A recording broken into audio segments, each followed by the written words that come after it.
This hybrid regular meeting of the Board of Trustees.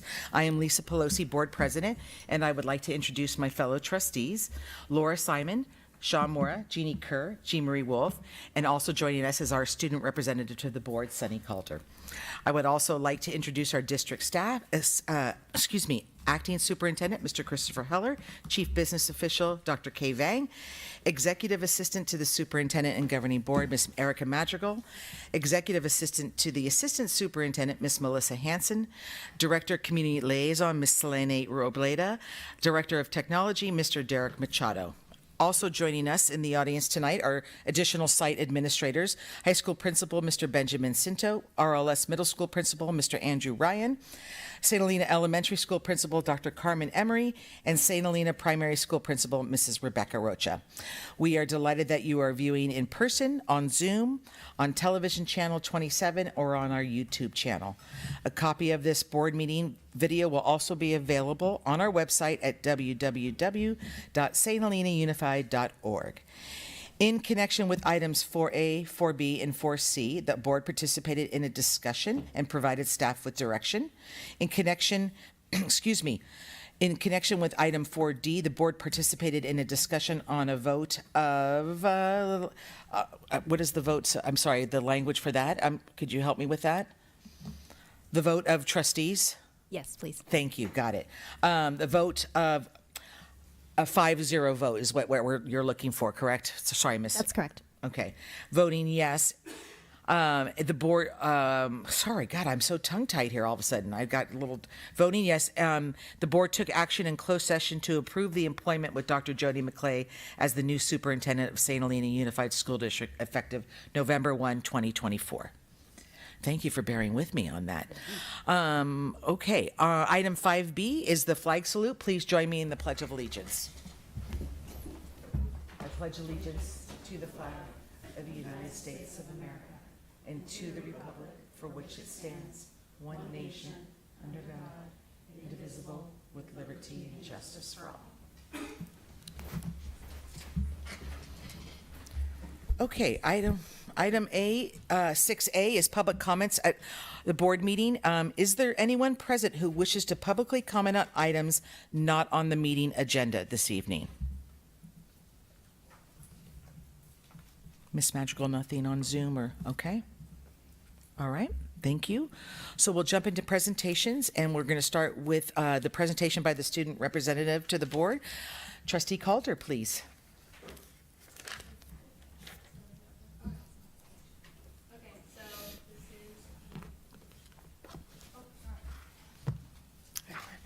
So this is my board report for the month of October, beginning with St. Helena High School. Let me move this further. Okay. So we had the freshman elections. This was held in September. These are our freshman officers, the president, Stephen Navoni, VP Joey Grassi-Hoskins, and Secretary-Treasurer Andreas Bjorkman. And then we did our homecoming royalty elections. That was held on October 8th. And we decided on our theme for homecoming, which is Under the Lights. And of course, the venue is the same as it was last year, which is the Marriott Napa Hotel. Hispanic Heritage Month, the leadership, what was formerly known as the Equity Committee, but now is Student Culture, created library and poster displays. And Student Congress is scheduled for next week. Everyone is familiar with Student Congress, or should I do a? Okay, perfect. And then for LCAP, myself and Brisa Gomez, who is a fellow senior, we participated there at LCAP and discussed things with Mr. Heller and everyone who went there as well. And then we have Walk or Ride to School today this Wednesday, and encourages students to engage in environmental activism, as well as Powder Puff confirmed. There was quite a bit of talk about Powder Puff this year and if it was going to happen or not, but we eventually decided on yes, and it's going to happen pretty much as scheduled. The only difference is that it's going to be essentially like 2 games, and then it's going to be more of a tier system to kind of encourage more people to play. So it's going to work out like that. And then we have a student council meeting we had a student council meeting on October 3rd, and we mostly just discussed homecoming, elections, and stuff like that. And then St. Helena Drama attended San Francisco Playhouse to see the play that goes wrong, which was very cool. And of course, the Interact Club at Italian Heritage Festival. I have a picture of that next. Okay, perfect. This is the drum rehearsal, a picture that's on our Instagram, as well as one on the Interact Instagram of volunteers there at the festival. And then at the RLS, they had their first dance of the school year, which was a black and white dance. It had a pretty big increase in population or participation from last year, which is definitely good. It's just showing more, student interaction with stuff like that. They have a new year-long leadership class, and they decided on things such as new school-wide activities, planning rallies, and creating a tally of spirit to keep spirit up at the RLS, and then safe school and ambassador training, teaching students part of positive learning environment, making sure that they're regulating that and creating a safe learning environment for everyone. And then Hispanic Heritage Month, which is, of course, across the district, kind of similar library theme, posters, raising awareness and stuff like that. And then partnering with Song for Charlie. Song for Charlie is an organization that raises awareness about addiction and specifically about fentanyl. And they'll be doing an event on October 30th and in participation with Red Ribbon Week. As well as a school-wide art project with Ms. Calparis, which is still underway, but it's very cool, let me tell you. And then at the elementary school, I don't know if we talked about this before, but they had do a value of the month. Last month was citizenship, I believe, and this month is compassion. So they have this adorable spirit week where everyone's participating in days that mix it up Monday where you sit with someone you don't normally sit with, or a teacher appreciation day. And then they held their student council. They currently have 19 members, and of course part of that was deciding on Compassion Week and kind of setting agenda. Something that I noticed from this year into last year is they had a much more structured approach, which I think is really cool because it transitions really well into what we do at the high school, and of course at the middle school with student council and stuff like that. And then Hispanic Heritage Month. This was really interesting, I thought, since students are kind of being introduced to data sets and stuff like that, learning to count all the people that have Hispanic heritage in their school and then presenting their findings to the student body is really interesting and a really good way to raise awareness about that. And there's where their findings right there. These are some photos from the student council agenda.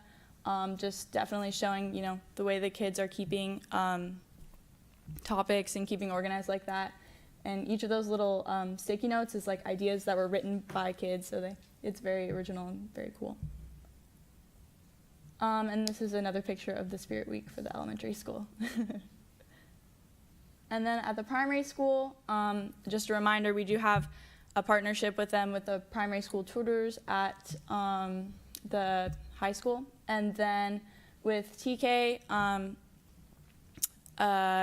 we were talking about how there's new younger groups of kids coming in every single year, and that's kind of starting this year. So we have kids that will be turning 5 at the end of the school year, and kind of reintroducing that in early learning is really important as well. And then the phonics program, last year it was kind of in pilot, and now it's been increasing improvement, and it's really showing a more in-depth version. And then literature comprehension, so focusing on stories and storytelling. They're doing a really good job. Here I just have a reminder of kind of what Carolyn was talking about last year. If you don't know, Carolyn Wagner was the previous student board rep, and she was really talking about this year how she wanted to restructure it and make sure that what I was doing and what future student board reps were doing was a little bit more structured and a little bit more long-term. Here I have her quarter by quarter plan. And then my next slide talks about a kind of what I want to focus on, or what I've kind of decided to focus on this quarter. So I really want to monitor student progress in engagement and enrichment. Before we talked about enrichment and exactly what that is, for me, I think a lot of it comes from extracurricular activities, because especially for me, I found so much solace and so much fun and just getting myself involved and with drama and stuff like that. And so I really want to make sure that kids feel even if academics isn't where they feel as strong, academics enables them to do these things that they really enjoy at school. And so that's kind of what I'm talking about here. And throughout the year, I'm going to be developing more ways to monitor that and like materials to create progress in that. And that's pretty much all I have.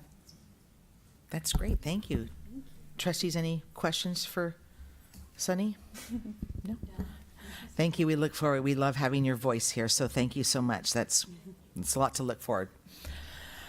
Okay, item 7B is the presentation on the St. Helena High School UOP College Prep Summer Camp. Mr. Cinto, please. Welcome. All right, thank you. Before I begin, I'd like to just say, as a parent who got to drop his kid off at the dance at RLS, I think we should have them every Friday, Mr. Ryan. It's the first date night I think I had all year.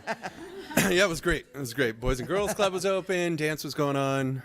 Felt like a couple. Anyway, no, I'm here to both thank and thank the board for approving our A to G plan last year, which was grant funded, which, as you recall, helped us offset some of the testing fees for AP, PSAT for unduplicated pupils, allowed us to kind of build out our advisory curriculum, which is being implemented this year to great, what I would say is great success, even though we're just, a month and a half in.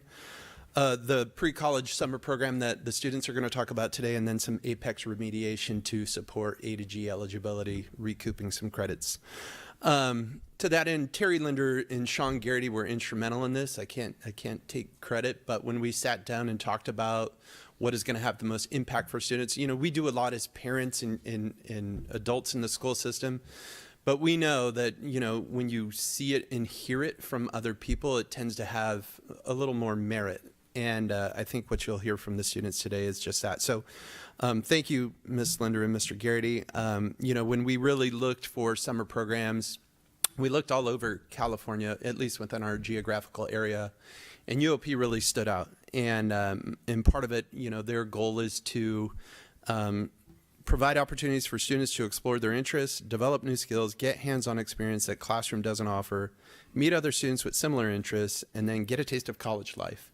And it's funny because when we originally were recruiting students, some students said, "Oh, thanks, but no thanks." And I happened to talk with one of them in the library today, knowing that we were going to give this presentation, and she regrets it. She regrets it because she's heard such wonderful things from the students that are sitting with us here today. So we sent 10. I'm not sure if all of them are here.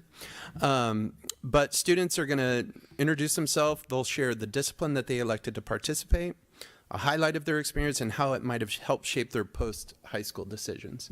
And they're not off the hook yet. I mean, they already know. I've met with them a few times, but we've seen such value in this that we're actually pounding the pavement and soliciting, because it was costly, and grant funds, as you know, expire.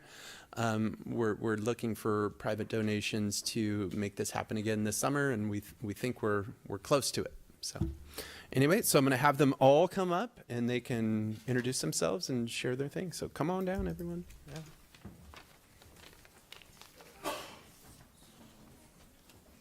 You're first, Gabe.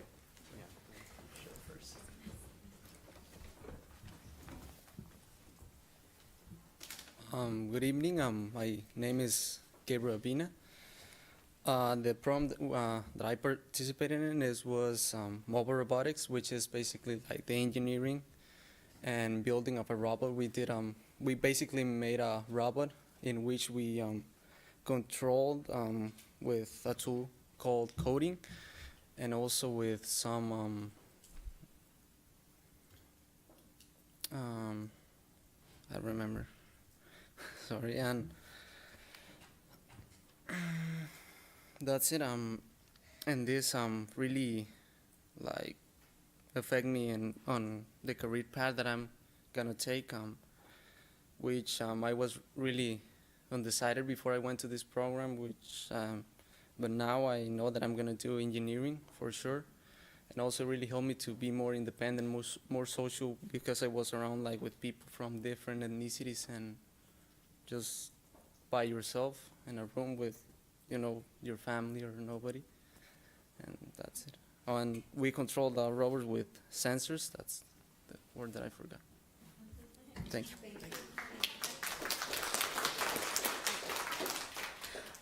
Hi, my name is Jennifer Jacinto, and the program I took was a choir program, and we just practiced, I think, 4 songs, and at the end of the 2 weeks, we had performed a show. one of the highlights from that program was that we were able to learn new techniques that sometimes other schools don't like show, and we also collaborated with the drama program as well. And we, at the end of the 2 weeks, we in the show we had just sang with the drama program and the choir program all together, and it was just really fun. I think the pre-college just helped me. I was very undecided if I wanted to go to college or not, and I think after that experience, it just motivated me to just to go to college and to continue my studying overall. And yeah. Hi everyone, I'm Sofia Espinosa, and I was in the dentistry program, which was pretty ironic for me since I've always been so scared of like the dentist. I think a big highlight of this program was to not only learn experience from like actual dental students, but to have hands-on experience. So we were, matching anatomy of a tooth and carving out things and 3D printing, and just a whole lot of fun activities that were planned out for us. And our mentors, I think they carefully selected things that would, motivate us to learn more about that career. And I feel like this program specifically, it was such a big program as well. I think I can speak for almost everyone in that program that it motivates us to learn about other careers in healthcare, which is specifically what I'm pretty interested in. And I feel like it's opening new doors to my future. So, thank you.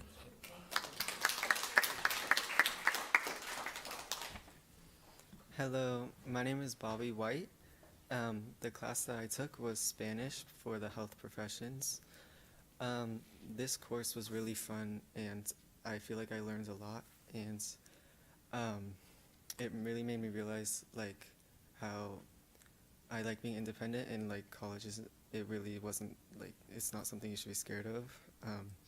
It's really fun, and what we did, the classes were pretty long, but we covered a lot of material in Spanish, like vocabulary in Spanish to use in hospitals and stuff like that. And we learned Spanish by listening and playing games and puzzles with my classmates, and at the end we presented like a skit in Spanish of like going to a hospital and being a receptionist and stuff like that. And I really liked my professor, and I really liked the class, and yeah, it was really fun, and I'm excited for college.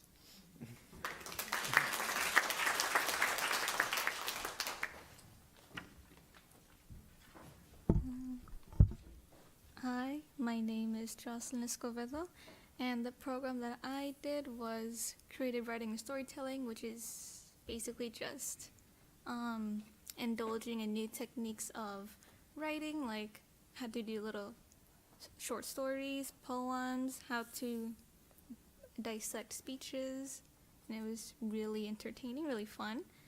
And even though writing isn't something that a lot of people find fun, this class really changed that view for everyone, because every day we did something new. Even though classes were 8 hours, it was probably like the most fun 8 hours ever. And that might sound painful to a lot of people, but it was really fun for me. And going to UOP, this really changed my overall view of how I saw college. I always seen college as something that would, as tiring or like really stressful. But after going to UOP and experiencing the daily life of a college student, I realized how it's not that bad. It's actually pretty fun, and it's something really life-changing too. So, yeah.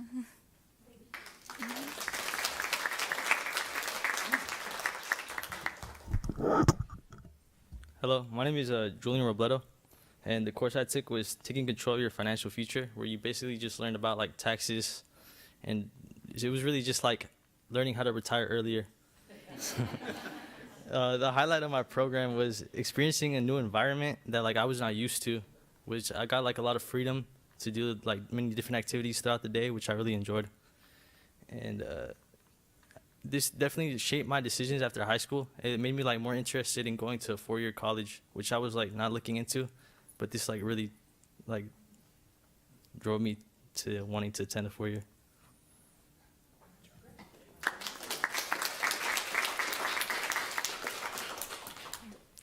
My name is Ariani Diaz, and the program that I was in was called Leadership for Women. And basically in that, it kind of helped you polish your leadership skills and how to capture the attention of everyone in the room and like everything that goes behind it. A highlight of that program was the different ways that like we learned through there. We did a lot of group work and then also one-on-one with mentors, and I think that was really helpful, and it really allowed me to reflect on myself as well.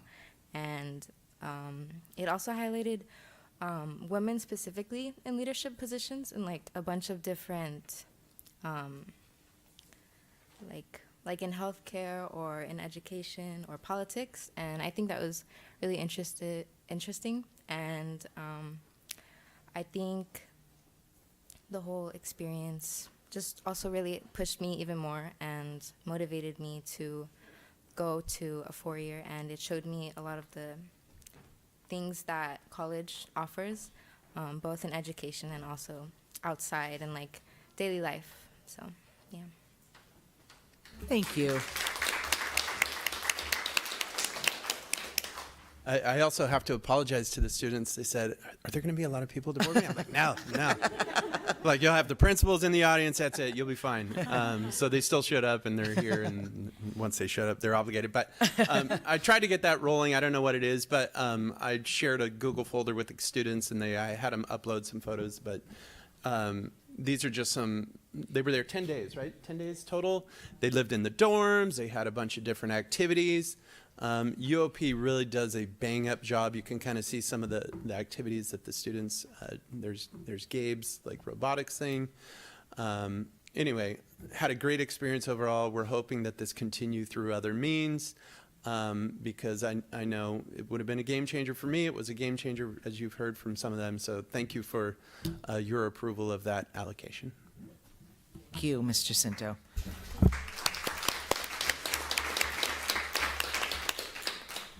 And students and I just want to say on behalf of the board to the students, thank you for coming. I know sometimes it can be overwhelming to walk into a room and speak, but you guys did great. And what you did for us is that you bring that experience to life for us so that we can understand it better. So truly, thank you very much for being here.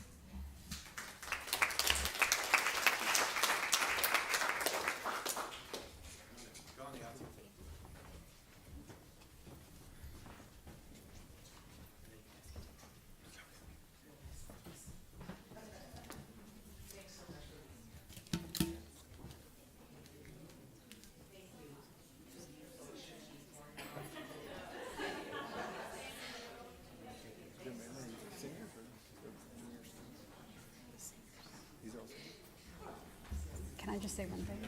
Yes. Are we done? No, you can say one thing. Okay. To the students who just shared, I just wanted to say one more thing before you leave.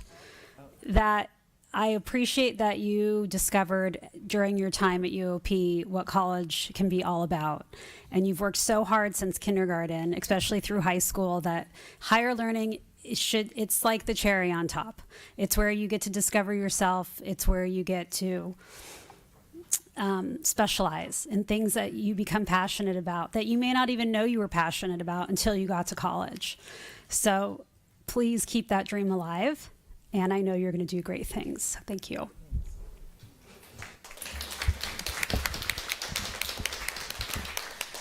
And Mr. Cinto, for all of our thousands of listeners at our meeting tonight, if there are somebody listening that is interested in funding this program, they should come and talk to you.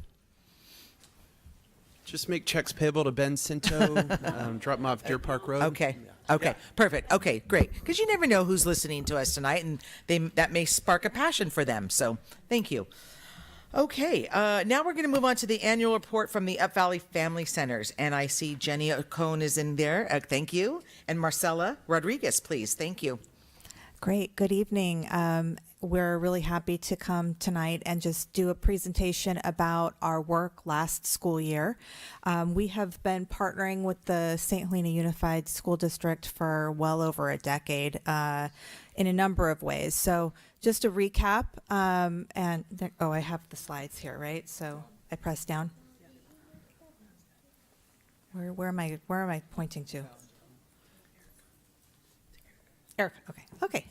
Great. So I think most of you know our mission is to provide guidance, support, and resources in the home, in the community, and for the individual so that everyone can achieve a better life. We are a family resource center with offices here in St. Helena as well as in Calistoga. And we are broad in scope. We provide a number of different services. We served last year over 4,000 people in the Up Valley region. We have programs serving children and youth and schools. We'll be primarily focusing on that tonight and what we did last year with the district. But we also have services for families and older adults, a number of services to support family economic success and community engagement. And in terms of kind of just to break it down, we have a number of services that are contracted directly with the school district, meaning school district funded services, and then a number of services that we provide to the district on an in-kind basis, and we raise those funds every year in order to make those services available.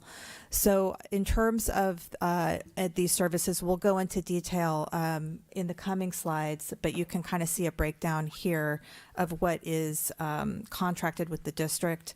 And some of those funded, contracted with the district are also supported by us. For example, the volunteer tutor coordination, there's an amount that the district supports with, but also Up Valley provides some support and raises funds for that. And same with the bullets below that. So in terms of student counseling services, we have 5 different therapists that are contracted to provide counseling services on the school campuses. And over the last year, they served an average of 150 students at the TK all the way through the 12th grade levels on a weekly basis. So it's a considerable service that we're providing to the district through the counselors. These are therapists who've been providing services on the school campuses for many years, well known to the staff and to the students themselves. 2 of the therapists that we contract with are bilingual in English and Spanish. When needed, the therapy services are intended to be brief therapy services for students. They average about 8 weeks in duration. And they're identified, the students are identified either by a teacher, by somebody, an adult on campus, sometimes maybe the parent, sometimes the student themselves if they're old enough. And so they'll be seen for about 8 weeks. Sometimes it can go a little longer. When needed, the therapist will refer out to the Up Valley Family Centers, and we may be working additionally with the family. We also coordinate community-based tutors, do orientation screening and connect them directly with classrooms at the local schools. And last year, 10 tutors worked in 12 classrooms at the primary, elementary, and RLS campuses. And you can see some of the, a couple of the comments I pulled out from our end of year evaluation. So from the tutor perspective, seeing the smile and the light go on for a student with an educational breakthrough is priceless. Or a teacher's perspective, my tutor is a gem. She worked well with every single student, was willing to help with anything, and our class loved her. Her communication was stellar. Thank you for giving us this opportunity. And so the volunteer stays with the classroom and sometimes with the student or a group of students all year long. So they make that commitment when they volunteer with us. Marcel is going to take it from here. Good evening, all. So I'm going to go over some of our numbers for last year. So for our children, youth, and school programming, we had 52 families, or children and their caregivers, could be a caregiver, a parent, guardian, participate in our Niños Activos, which is our bilingual play group that's offered 2 days on Wednesday and Friday on Spring Street. Between the elementary school and the RLS, we had a total of 14 students that participated in 8 weeks of it's kind of like Second Step. It's a Why Try curriculum, and it's social, emotional, but also like making good decisions, peer pressure, and learning how to advocate for themselves and use their voices. For our Claro and Clara youth mentoring program that we offer at the RLS and the high school, we had a total of 57 participants. This year, our field trip, you'll see a picture at the bottom. We went to UC Santa Cruz and then went to the boardwalk and did a picnic on the beach, and it was a lot of fun during spring break. We had 3 student activities, which included a wellness fair on this campus and as well as the RLS.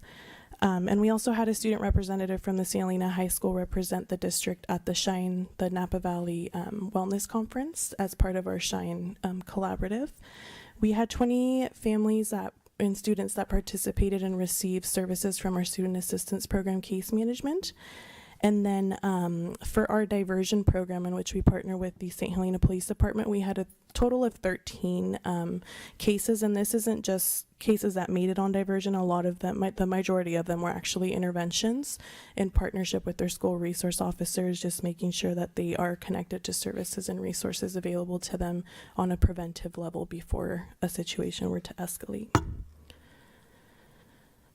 For our family wellness programming, we had a total of 117 families attend our positive parenting workshops, and that included them being held with our partnership with Preschool for All and at the primary school. We served 185 households with financial assistance and helping stabilize their housing. And then 664 households were assisted with their taxes for free through our VITA tax service. For this upcoming school year, we are hoping to offer more. We are not short-staffed this year, so we're starting off good. For our counseling services that are for TK through 12th grade, we have 5 therapists with 74 hours each week. And then also with referrals to the Family Center for additional services or those higher level of care cases.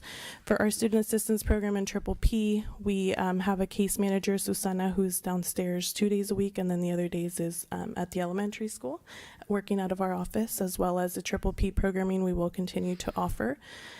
This year, we're offering more of the Why Try circles. At the RLS, they've already started, and at the elementary school, we're working on getting those started in the weeks to come.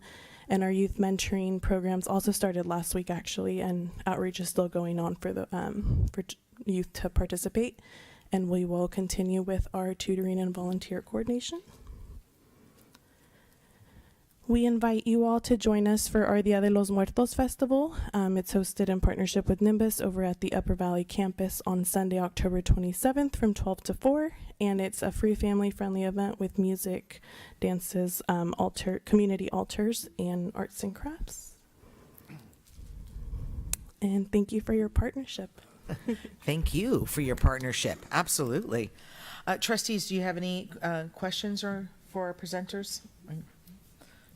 Thank you. I mean, those are really great numbers to share, and I know that you guys are known in the community for both campuses, but we'll say it once again that we're very lucky to have Up Valley Family Center, because a lot of great stuff coming out of there. So thank you to everybody on your staff. Thank you. Thank you very much. Thank you. Okay, next is our presentation on the St. Helena Preschool for All program. Mr. Julio Olguin, please.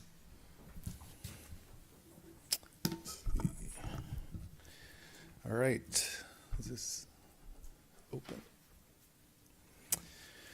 All right, so good evening, St. Helena Unified School District, trustees and staff. Thank you for inviting us tonight. We're really excited to be here to talk about this incredible partnership that we've had with the district. I was not aware that there was going to be people that didn't know about Preschool for All, so I cut the mission out, but essentially we're a nonprofit They provide scholarships for low-income families in St. Helena, Calistoga, and Angwin so that they have an opportunity to be in a preschool setting. So together with the partnership of the district over the last 11 years, we've provided, I think, over 220 scholarships for a lot of families that, again, maybe wouldn't have had the opportunity. So that's something that we should celebrate. And I think the partnership is a true testament to both organizations, that we want to make sure that children have an opportunity regardless of their background or circumstances. In 2024, we've already enrolled 31 students in St. Helena, and with a majority coming from socioeconomically disadvantaged households, giving these children the equal start they deserve.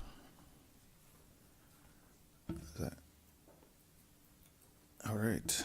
So I'd like to take a moment just a little bit to share about my background and why this work is deeply personal to me. As someone that was born and raised in St. Helena and been part of this community for several years as a district parent, community leader, and a former school board trustee, I've always believed in the power of education in transforming lives, and I firsthand have seen how early childhood education sets a foundation for lifelong learning. And I think it was a good example for the kids that were all here as to cement that is super important. And really, it's been my mission to ensure that every child in St. Helena and Up Valley gets this opportunity. For me, it's about building the future where our students can grow up and thrive, growing up in St. Helena. And hopefully, at some point in their life, they can come back and give back to the community as I'm doing today. And so I know you guys are all looking at the picture and wondering which one is me. So this is a Head Start program I attended here in St. Helena. That's Crane Park right there, and the building is actually still there next to the play structure. I'm the top row from left to right, third one there. And yes, that is my real hair. So in case you're wondering. Right? You did? Okay. Yeah. All right. Let me switch that up. So we know that when children have this experience, their futures are brighter. That's why our program has been crucial in our community since 2010. It ensures that every child starts their educational journey on the same footing, and whether it's socializing with their peers or learning through play, we know that this is a foundational piece that it allows for their success in the future. This picture right here, this is one of our first students in our first cohort of students. She attended Sun and Stars, as you can see in the picture, her preschool picture. Her name's Melina, and she's actually going to graduate from St. Helena High this year, so we're really excited for her. Her dad was part of he was a founding member of St. Helena Preschool for All, so he advocated for early childhood access. So we're deeply thankful for him advocating for these families. And this happened during 2009 when the Head Start program closed, so that's where St. Helena Preschool for All kind of started. And I had an opportunity to talk to her this last spring and about her experience in preschool, and I just wanted to share some of the things that she highlighted while she was attending Sun and Stars. So she basically learned a lot of her first positive interactions with her peers in preschool. It's where she learned English and where her curiosity and creativity were sparked. And I think one of the things that she mentioned that I think really hit home with myself as well was just about her personal friendships that she made in preschool. So that's super important. And I think coming from a small community, that's one of the benefits, that the kids go to preschool together and you basically grow and learn and play together all the way through high school. So that's something that we're very excited for her and her family this upcoming spring. So again, our partnership, so we're not actual preschool, we have partnerships with our local preschools. There's 5 partner preschools in St. Helena, 1 in Calistoga and 1 in Angwin. And really they're the heart of our mission. They obviously do, they provide the high quality early education, and they provide that first positive experience. So we're really lucky and grateful to have all these preschool partners, and they've been, like I said, with us pretty much since the beginning. I also wanted to just highlight a little bit of the work that we've been able to do with our organization. I think I mentioned this at the last presentation about the collaboration between our preschools and the St. Helena Primary School. where they collaborated and they put together kind of a transition process. It's basically a transition assessment. So the preschool directors and teachers assess all the students, not just preschool for all students, but all students that are incoming to the district, and they basically assess the kids and basically share information, because a lot of the teachers know these kids very well, and so they pass that information on to our primary school staff, and that helps with the organizing of the classes. So that's something that we're excited that the groups are coming together and collaborating, so we can hopefully build on that. And so in addition to supporting our children, we also are big believers in supporting families as well. So we try to empower our parents to take the role of being the first teachers, just like, like many of us are. And so we know that when parents are really engaged and they have the tools, children are more likely to succeed. So we have, with the partnership with the district, through the district preschool liaison, she coordinates the parent education classes, which again is not just for preschool for all, but for all preschool families in the community.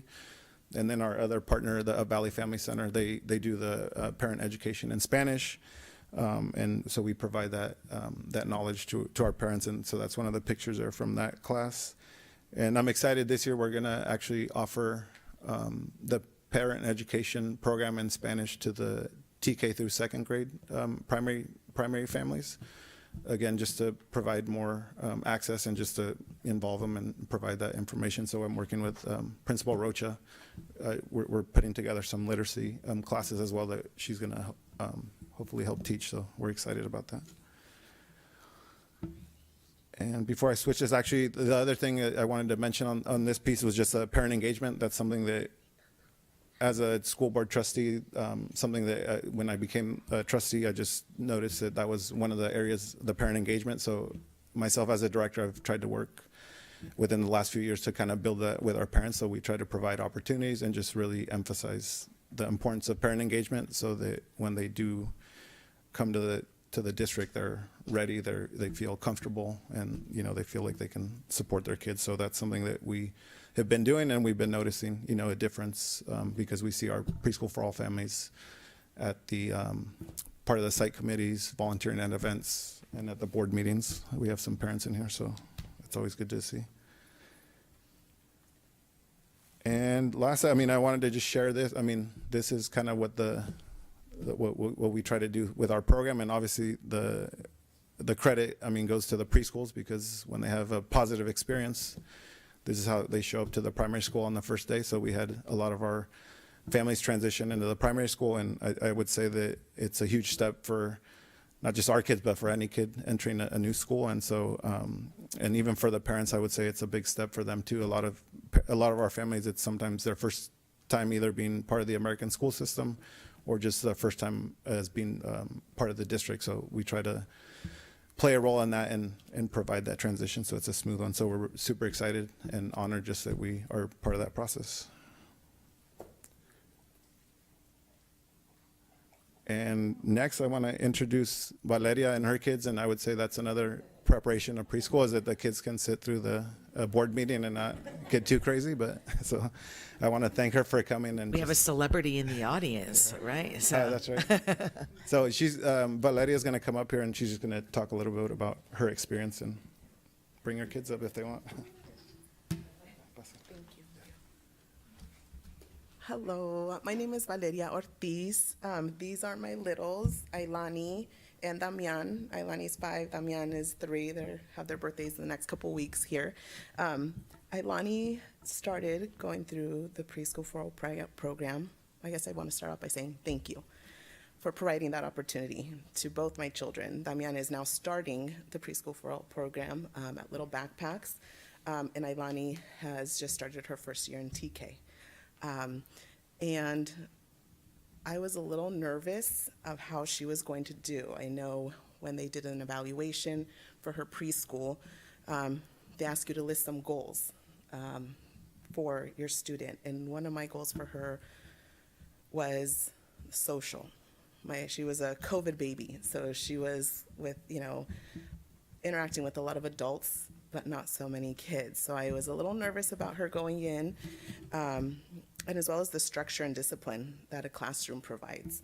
And as after 2 years at Little Backpacks, her first day in TK, she's doing really well. I know when she left her preschool, her teacher, I was still kind of like, where is she? Is she ready for it? You're nervous for them going into TK. She was really confident she was going to do really well. And I think that kind of showed after her first day. And now we're a month into the school year, I believe, and she absolutely loves it.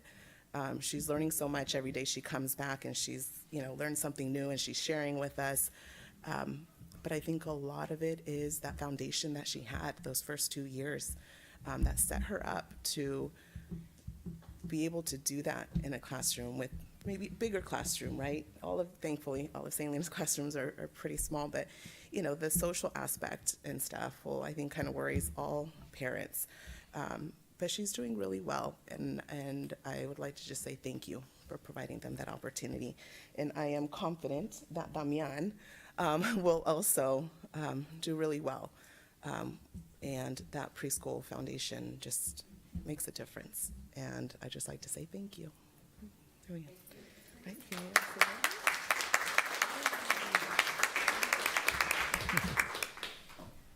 All right. So on that note, just want to say thank you to, again, the district and the trustees and staff for just supporting our program.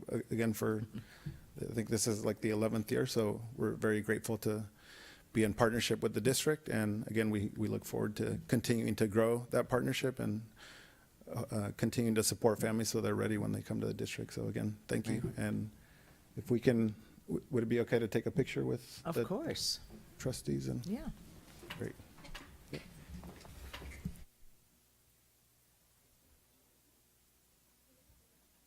didn't even ask if you had questions or comments.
Yeah, no, thank you.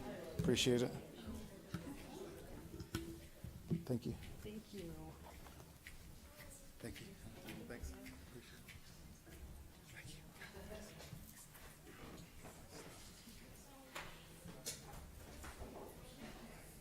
Thank you.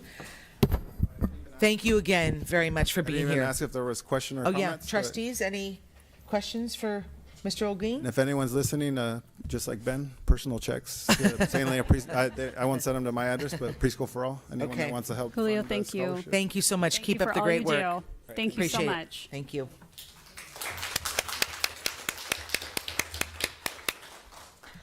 Okay, we'll move on to the next presentation, and this is the Play That Goes Wrong cast. Miss Patty Coyle, please. Yeah, I'm not here. Good evening, ladies and gentlemen. Thank you, board. Thank you, administrators, for having us tonight. My name is Patty Coyle, and I'm the drama teacher at RLS and at the high school. The CTE Drama Pathway produces 2 shows per year in collaboration with Napa Valley College Theater dual enrollment class. So we're just here to briefly tell you all about our season. Our fall play opens a week from tonight, The Play That Goes Wrong, and I thought, well, it'd be much more beneficial to hear from my students. So I'd like to introduce you to Sunny, who you've already met this evening, who stars in the show, a multi-talented lady, and also Veronica Uribe, who will be speaking to you about our season. Thank you. Okay. So The Play That Goes Wrong is a comedic production It was originally performed on the West End, which is in the UK. But it's written by Henry Lewis, Jonathan Sayer, and Henry Shields. And it has since toured across the US and Australia. It's set in the small town of Cornley, England, and this kind of intramural theater society called the Cornley Drama Society is putting on this like classic murder mystery, whodunit kind of play. And this really kind of misfit cast puts on this production where a wealthy businessman is murdered and this very dramatic family is trying to figure out what happened. And throughout the play, the cast has to kind of navigate through these constant mishaps with the set and with the director. They're very notoriously stingent director, Chris Bean, who's constantly trying to get them all in line, but they just won't cooperate. And it's really hilarious altogether. It has like this really sparkling wit and comedic timing that I think is really entertaining. And altogether just really hysterical. And if you're wondering, I play Sandra, and The Play That Goes Wrong opens a week from tonight on October. Oh. To show you. On October 17th and runs in the Performing Arts Center at St. Helena High School for 4 performances.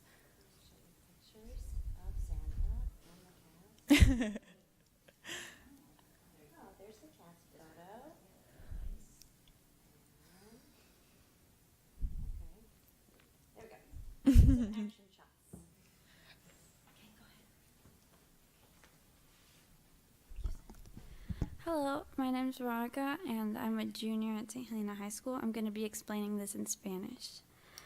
The Play That Goes Wrong es una producción cómica escrita por Henry Lewis, Jonathan Sawyer, and Henry Shields, con un estreno en West End, que es en Inglaterra, en el año 2012. Desde entonces ha realizado giras por los Estados Unidos, el Reino Unido y Australia. Está ambientado en la pequeña ciudad de Cornley, Inglaterra, donde la Cornley Drama Society está organizando un espectáculo llamado Murder at Haversham Manor, un misterio de los años 20 que presenta el asesinato de un hombre rico de negocios y los asuntos dramáticos de su familia. El espectáculo está dirigido por un grupo de actores inadaptados y su director obsesivo, Chris Bean, que interpreta al inspector Carter. A lo largo de la actuación tienen que sobrevivir el caos y los actores deben continuar a pesar de las fallas del escenario y divertidas confusiones. En conjunto, el inicio chispeante de la obra y su naturaleza divertida y impredictible seguramente mantendrá al público entretenido. The Play That Goes Wrong se estrena dentro de una semana aparte de esta noche, el 17 de octubre, y se presenta en el Centro de Artes Esenciales de St. Helena High School durante solo 4 presentaciones.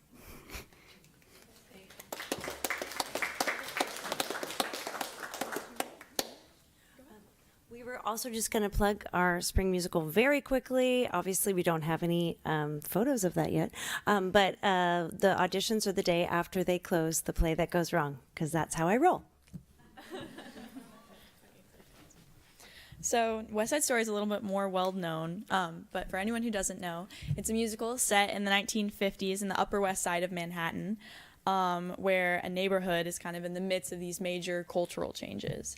There are 2 rival gangs, the Jets and the Sharks, and Maria, the sister of the leader of the Sharks, has just arrived from Puerto Rico and finally gets to go to her first dance. There she falls in love at first sight with, someone from the Jets, Tony, and it's kind of this play displaying the rivalry between these 2 gangs, and neither gang really agrees with this match, and so they kind of face off. And it's an adaptation of Romeo and Juliet, and Leonard Bernstein and Stephen Sondheim wrote some of the most famous pieces in music, and including this one, and they're featured in this show. The drama class will present West Side Story from March 14th to 23rd, 2025. So mark your calendars. And where can everybody get tickets? Are you going to tell us that next? Okay. All right. Oh, sorry. My apologies. Sorry. Okay. It's okay. West Side Story está ambientado a mediados de la década del 1950 en Upper West Side de Manhattan, en un barrio en medio de grandes cambios. Hay dos pandillas rivales, los Jets y los Sharks. María, la hermana del líder de los tiburones, acaba de llegar a Puerto Rico y por fin consigue ir a su primer baile. Allí se enamora a primera vista de un miembro de los Jets, Tony. Ninguna de las pandillas está de acuerdo con esa relación, así que las pandillas se enfrentan en una pelea. Esta obra es una adaptación de Romeo y Julieta de Shakespeare.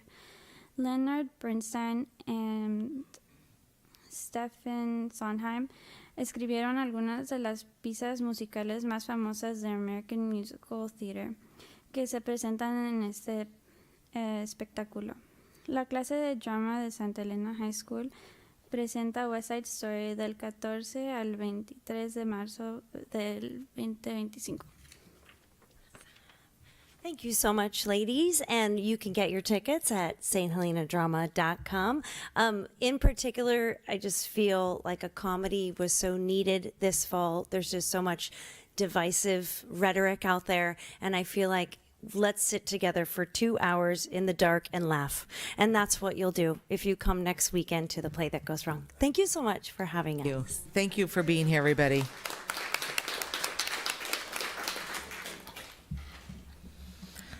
Okay, thank you. Oh, if you'd like to, yes.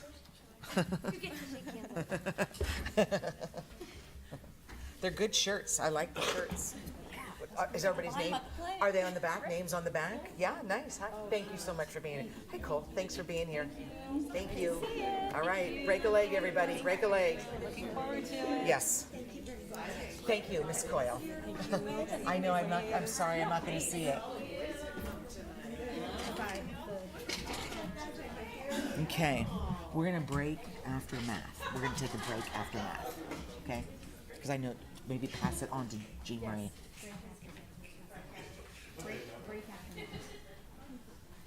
Okay, okay. Okay, all right. Okay, we're going to move on to our next and final presentation. This is the 2024-25 Local Control Accountability Plan monthly presentation on mathematics. Mr. Heller. All right, good evening, trustees. I'd like to welcome Kathy O'Connor and Tom Lewis, our math coaches for the district. Kathy is our TK5 math interventionist. This is her 4th year in that position, and Tom is in his 2nd year with the district. And both are working collaboratively with our teachers on building thinking classrooms. And also within our math alignment committee, we've worked together with our administration to develop a 3-year math plan and goals. And so they're here tonight to present as a follow-up to their presentation of October last year to talk a little bit more about our journey in mathematics in the past year. So I'll turn it over to Kathy and Tom. Welcome. Thank you so much. Thank you and good evening. And thank you for allowing us this opportunity to give you an update on the first year of implementation of building thinking classrooms. Point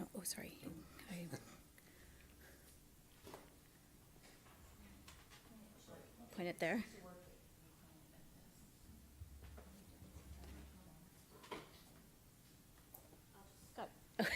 Okay. Good job.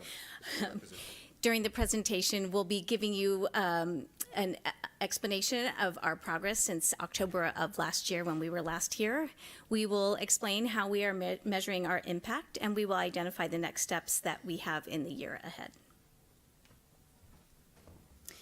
At the beginning of last year, this time, you may remember that we had a small cohort of teachers that were engaging in building thinking classrooms, mostly at the secondary level, but we had a handful of teachers, mostly at the primary school, and one at the elementary school that got started at the very beginning of last year. Throughout the year, to support their continued implementation and to also support onboarding of new implementers, we were able to provide in-house 11 training opportunities between the Math Alignment Committee meetings, release days, staff meetings, and other professional development opportunities that made available to us. We also facilitated bringing some of those implementers to BTC workshops in Sacramento. We had ongoing coaching sessions with them. We had a full day of training with the researcher himself, Peter Liljedahl, in Davis. And it culminated with a really great summer with 8 of us going to the second annual BTC National Conference, where Mr. Heller joined us, and we actually presented at the conference and reported on our first year of implementation, which many people reported saying that was very inspirational, which was nice. By the spring because of all these supporting opportunities, PD opportunities, by the spring of 2024, we had more implementers of BTC, more interest, more people who felt that they were able to kind of take on something new. And so we had a number of, 2 elementary teachers who were implementing it on a regular basis, 3 that were in an exploration phase, and still the 6 at the primary and the 4 at the secondary. So still a few more on board. And then as of fall, it is so exciting to report that 11 of our teachers, our early implementers, are in Toolkit 3. If you remember, there are 4 toolkits to the practices, and they're in Toolkit 3, which is a nice high level of implementation. And the large majority, almost all of the remaining math teachers throughout the district are on some level of implementation this year. Celebrations of our first year journey through interviews done with students and teachers and administrators. Teachers report very high levels of satisfaction and excitement of teaching using the BTC framework. I said to Sean yesterday when I saw her, if we could have a data point of measuring the brightness of a sparkle in a teacher's eye when they're teaching BTC, we'd use that as a data point because it's getting brighter every time, which is very nice to see. Even 25-year veterans, they're very excited by this. The students report a very positive feedback with regards to their attitudes about math, levels of perseverance. They really enjoy working in random groups, and they are reporting higher levels of empathy towards their peers as well. So it's showing lots of great progress, and there is early evidence, and we're being cautious with saying this because, as you know, there are 14 practices in BTC. Nobody has yet have implemented all 14 practices, but we are seeing positive trends in student mastery of essential standards. So as Kathy alluded to, BTC disrupts a way of teaching, well, certainly a way of teaching, but certainly mathematics. It's been that we've all known and we've all products of for the last 150 years. So with that, it definitely requires focus and patience. We often refer to it as the slow cooker attitude, with 14 practices and teachers implementing it in different levels or different stages throughout the year during the course of last year and how we're starting off the fall. So with that, Melissa, can you move it for us? No, thank you.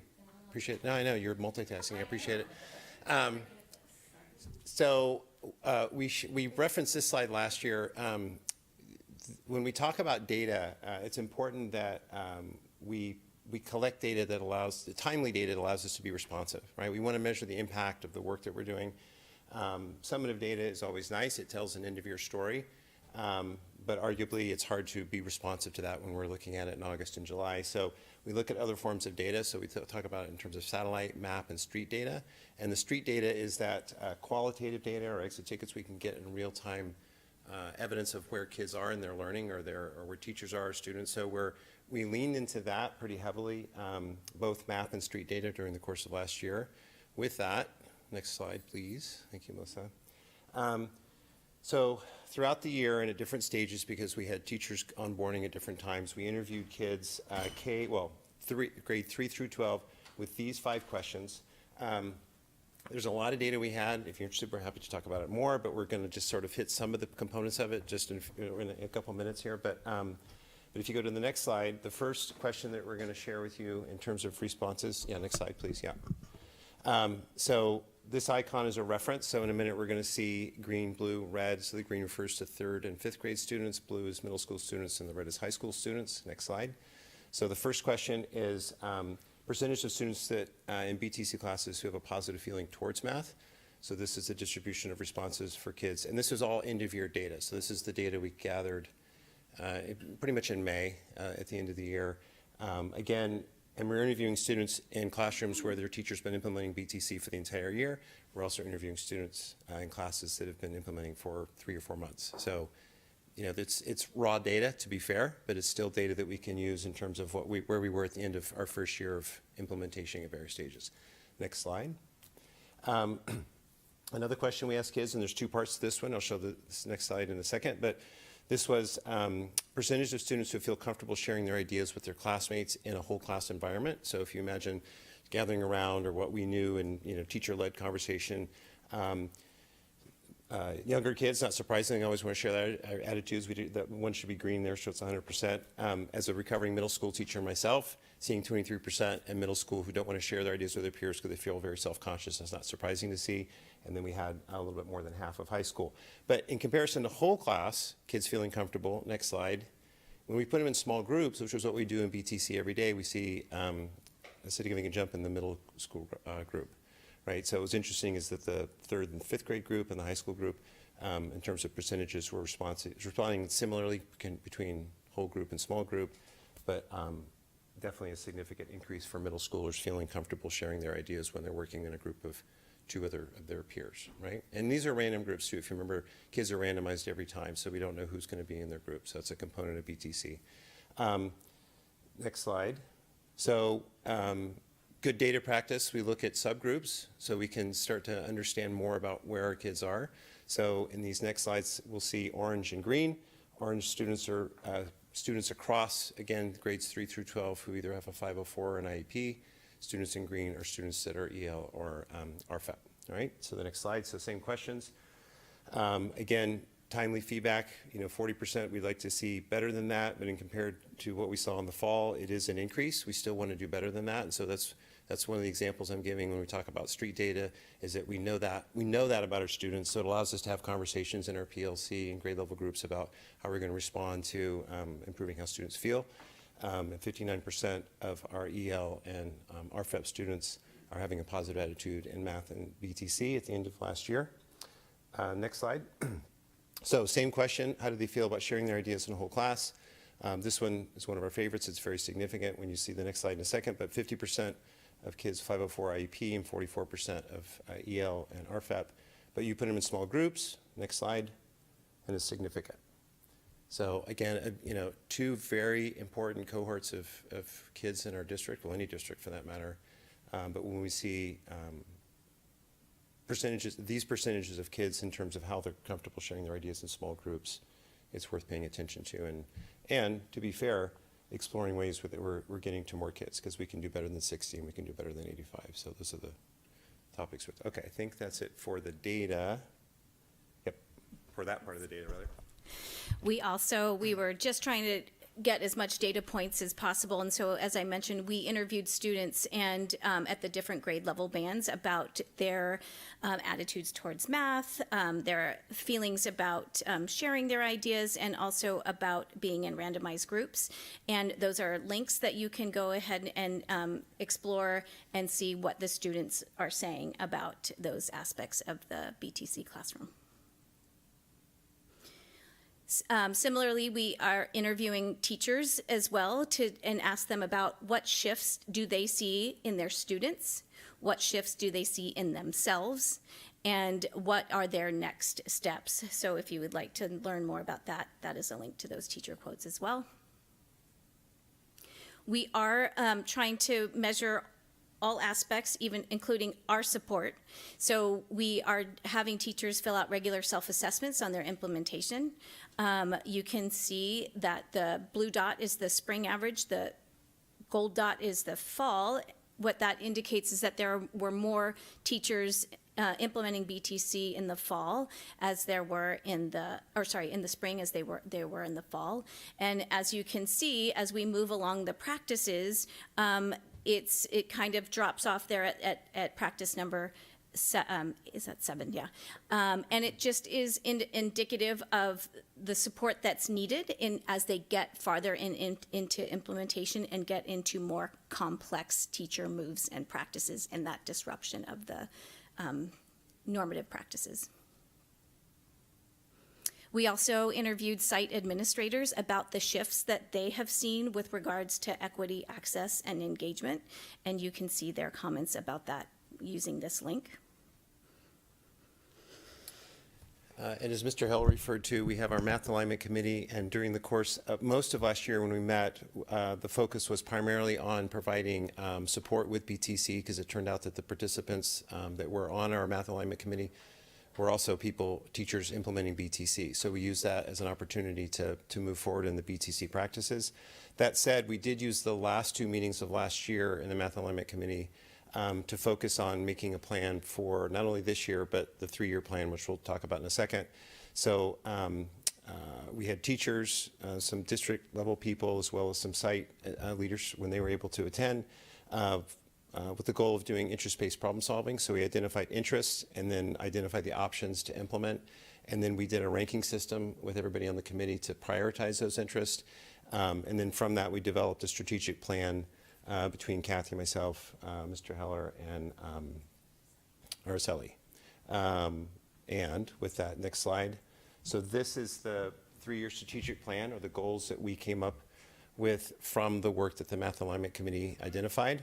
So the 3 components, and this is where we want to be by May of 2027. So thus the 3-year goal. So the first one is to align TK-12 priority standards in mathematics. We've got some school sites that are further along than others, but our goal is that we're all there. Second is full TK-12 implementation of all the components of the California State Framework, the vertical aligned instructional practices incorporating building thinking classrooms. You may or may not remember, but the California State Framework was officially adopted by the CDE in July of 23. So we're using that as our guiding document. So if you remember, there's the standards, which is the what of what we're teaching, and then there's the California State Framework, which is the how. So we're using Building Thinking Classrooms framework to move forward with implementing the California State Framework. The third goal is adopted math curriculum K-12 that's aligned with both the Common Core state standards as well as the California Math State Framework. And finally, our next steps are we will continue to develop the 3-year plan with the site in collaboration with the site leaders. At our first Math Alignment Committee meeting, we continued the work that we finished up last year, and we identified the next steps of what we're going to tackle as a committee for this year. And they have decided that they would like to do a deep dive into the California Math Framework. So that's what we will be continuing our work with. And that is it. Okay, thank you so much. Are there any questions? First, I'm going to ask for public comment. We did receive, trustees, we did receive one written one. I want to make sure everybody was aware of that. Is there anyone present who would like to publicly comment on this agenda item? Please come on up. Okay, this is not like me, and I didn't plan to stand up tonight, but I feel compelled. My name is Sarah, and good evening, trustees, attendees, staff. So I'm here, and I'm one of a group of parents who are concerned about the lack of accelerated math at RLS. I think that when the advanced math track was taken away, there was a group of kids that are left kind of floundering who aren't challenged. I have an interesting experience with 2 kids with 2 very different needs. My daughter, sorry, I'm a little nervous. My daughter, her 7th grade year at RLS, it was discovered she had ADHD. And as soon as I brought that to the school's attention, my goodness, she had a 504 plan in place, and within a week she had accommodations. She was supported, she was lifted up, and I was so grateful for that. I have a son who's now in 7th grade who is not being challenged. His needs are not being met. He feels bored. He isn't getting what he needs in math. And I just feel like it should be equitable. I feel like all kids should get what they need. The kids who need help, more help, the kids who are in the middle, and the kids who need accelerated learning and accelerated instruction. So my son has spent his life in the St. Helena School District being, his needs are met by being thrown a packet of extra enrichment, and he goes off in the corner and does that on his own, and that's fine. We're grateful for that. He used to be excited about that, but he's at the level now where he really needs more and he wants more. And it's really disheartening every day when my child gets into my car and is just down saying, "Mom, I'm not learning. Mom, I'm so frustrated." And so this thinking classrooms, the problem with the random groups is that they're never getting to those higher level questions, what the teachers say, the spicy questions. They're not getting there. So my son has spent a lot of time in his life teaching other kids, which was really good when he was young. He did learn empathy. He was proud of himself coming home and said, I taught so-and-so math today. But at this point, actually the empathy is plummeting, and that's really concerning to me. And the frustration is rocketing. So I don't know what to do as a parent. I met Mr. Ryan and Mr. Lewis, and they were so open and so receptive to what I was saying. But I feel like without that advanced math track, their hands are kind of tied. This is what we're doing. I spent some time last week. I got on the phone and I called the counselors at every one of the middle schools in the Napa Unified School District. All 4 of those do offer the advanced math track. As a parent, I want this school district. I believe in this school district. I've always been a big supporter of the school district, but my son isn't getting what he needs, so what do I do? What do I do? My question is, how can we offer accelerated math? I think some heterogeneous groups can be beneficial. We also need homogeneous groups where these kids who need the harder questions can get together. They have actual live instruction from a teacher, and they can get to a place in high school where they come into second year math like they used to be able to. Okay, thank you. Okay. And I just have to follow protocol, Sarah, just so you know. So it's like there's a 3-minute time limit. sorry. No, you don't need to apologize because we appreciate you coming and sharing your experience. But and obviously, if you can certainly follow up with anybody here at the district office if you have more to say on that. I just have to respect the time limit. So Okay, I should have been more aware. No, thank you so much. I appreciate it. Is there anybody else who would like to share public comments on this agenda item? No? Okay. Trustees, questions? Yes, start. Yeah, those were actually some of my questions are along the same thread. I was asking. So thinking about differentiation, how do you meet the needs of the below proficient and advanced students during class time? If you can help paint a picture of how those needs are met. Well, there's a couple of opportunities that students have. And again, just going back to that we're at different levels of implementation. Mm-hmm. One opportunity would be, and I actually unsolicited had a conversation with a primary school teacher, and she was saying, oh gosh, the kids, we were working on really just doubles facts, and those kids, how they were paired, it was too easy, and so she kept extending it, and it went into repeated addition and arrays, and they realized there was a link to multiplication. So there's always if the grouping that day is ready for more, the teachers are making extensions. So that is an opportunity within the actual active lesson itself. However, one of the practices is also check your understanding questions. And that's really where the mild, medium, and spicy terminology comes in. So while they may be working in the randomized groups at the vertical non-permanent surfaces, after that, they are then able to do some independent work, and the children are able to then pick the level at which they want to start at. So someone who might be more advanced and ready for a challenge might start at spicy, where the partner that they might have just finished working with, if they didn't feel confident to start there, they could start with a mild. So there's differentiation in the where they get their independent practice after working at the vertical non-permanent surfaces. And how long is the independent seat work? I'm forgetting from remembering what I read, but how long is that in a class period? I'm going to answer that in just a second, but just to piggyback on what Kathy was saying, that I'll echo what she was saying in secondary. The check your understanding component, what you're asking, I understand. I'll get to that one. But that when kids are moving into the check your understanding component, there is not only choice in the questions they're doing, but kids self-select. So kids can stay. There's choice in the problems that they're choosing where they are, and teachers are there to support those decision makings, right? So if we've got a student who's struggling, we don't want them jumping into the spicy thing. We're excited that they're excited, but we're going to be right there for them if it's too much.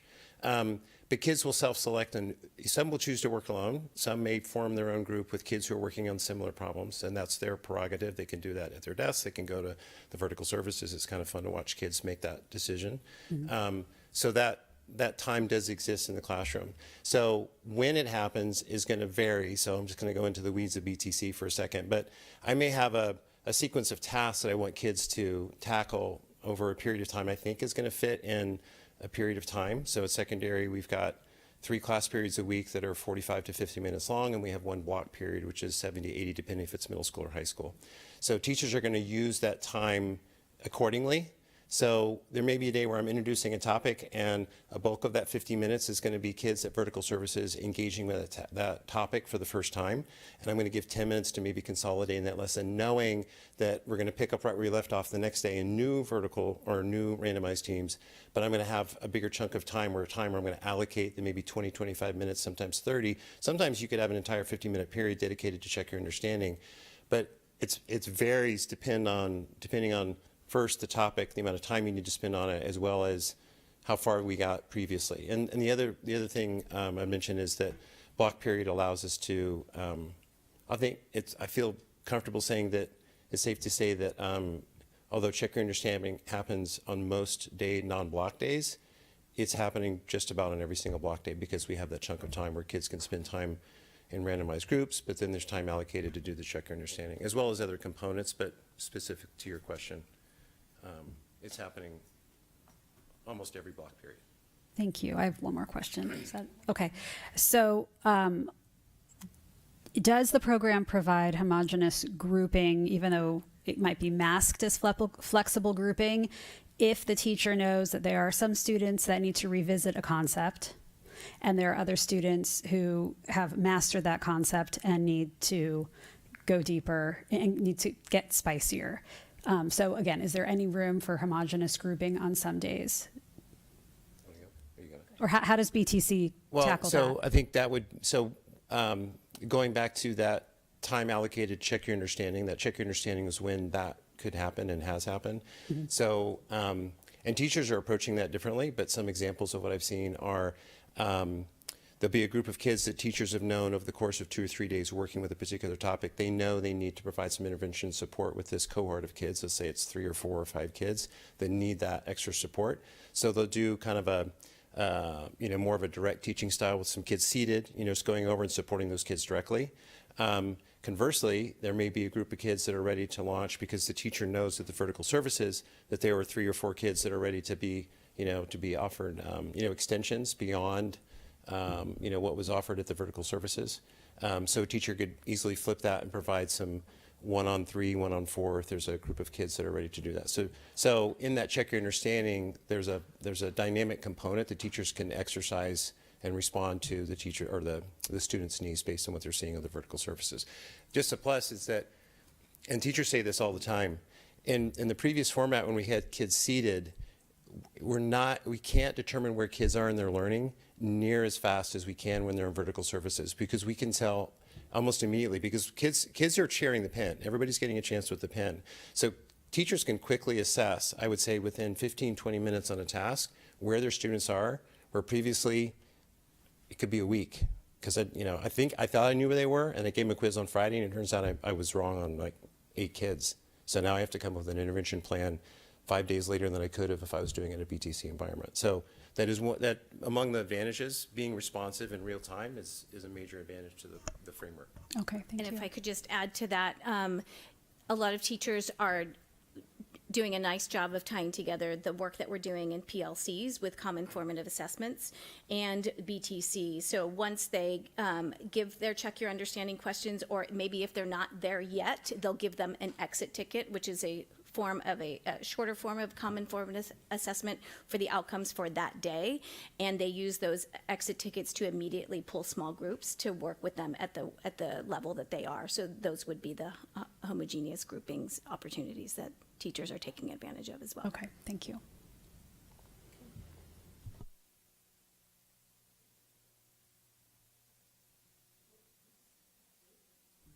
As someone who was in a building thinking classroom last year for my math class, I'm not particularly saying anything too bad about it, but I do just want to say that although I did find it helpful to work collaboratively in groups like that, the idea that all the work on the whiteboards, it takes up a majority of the class time, you kind of lose that accountability, which, I mean, I don't love math personally. I've struggled with it in the past, but when you have quizzes every week on Friday and you have homework, and during the class period you're working, but maybe you don't get to every single problem, or maybe you just don't really understand it, but you don't have that time to kind of work on the sheets like during that class period. You're just not. I felt like last year I wasn't getting enough time to actually learn and memorize the work before the quiz, and so I always felt like I was behind. And I felt like that, and I know a lot of my peers felt like that as well. So I just wanted to share my perspective on that. Absolutely, thank you. Trustees? I mean, in theory, I think everything sounds great. It's good to see, but we have had over the last year parents feeling very unhappy that their children aren't challenged. And I know everything takes time to get to where it needs to go. Are we getting ourselves to that level where our parents are going to be excited that their children are challenged? Because we have had parents say, my kid gets stuck in the hallway doing a work, and that's the last thing we want to hear is kids aren't excited about being in school or aren't feeling good. And kind of what's our, I don't know how am I trying to, it's like, what is our sight in the future? How do we see this changing and developing? Is this something short-term, long-term? Because I just want all of our kids to go home at the end of the day and just be excited.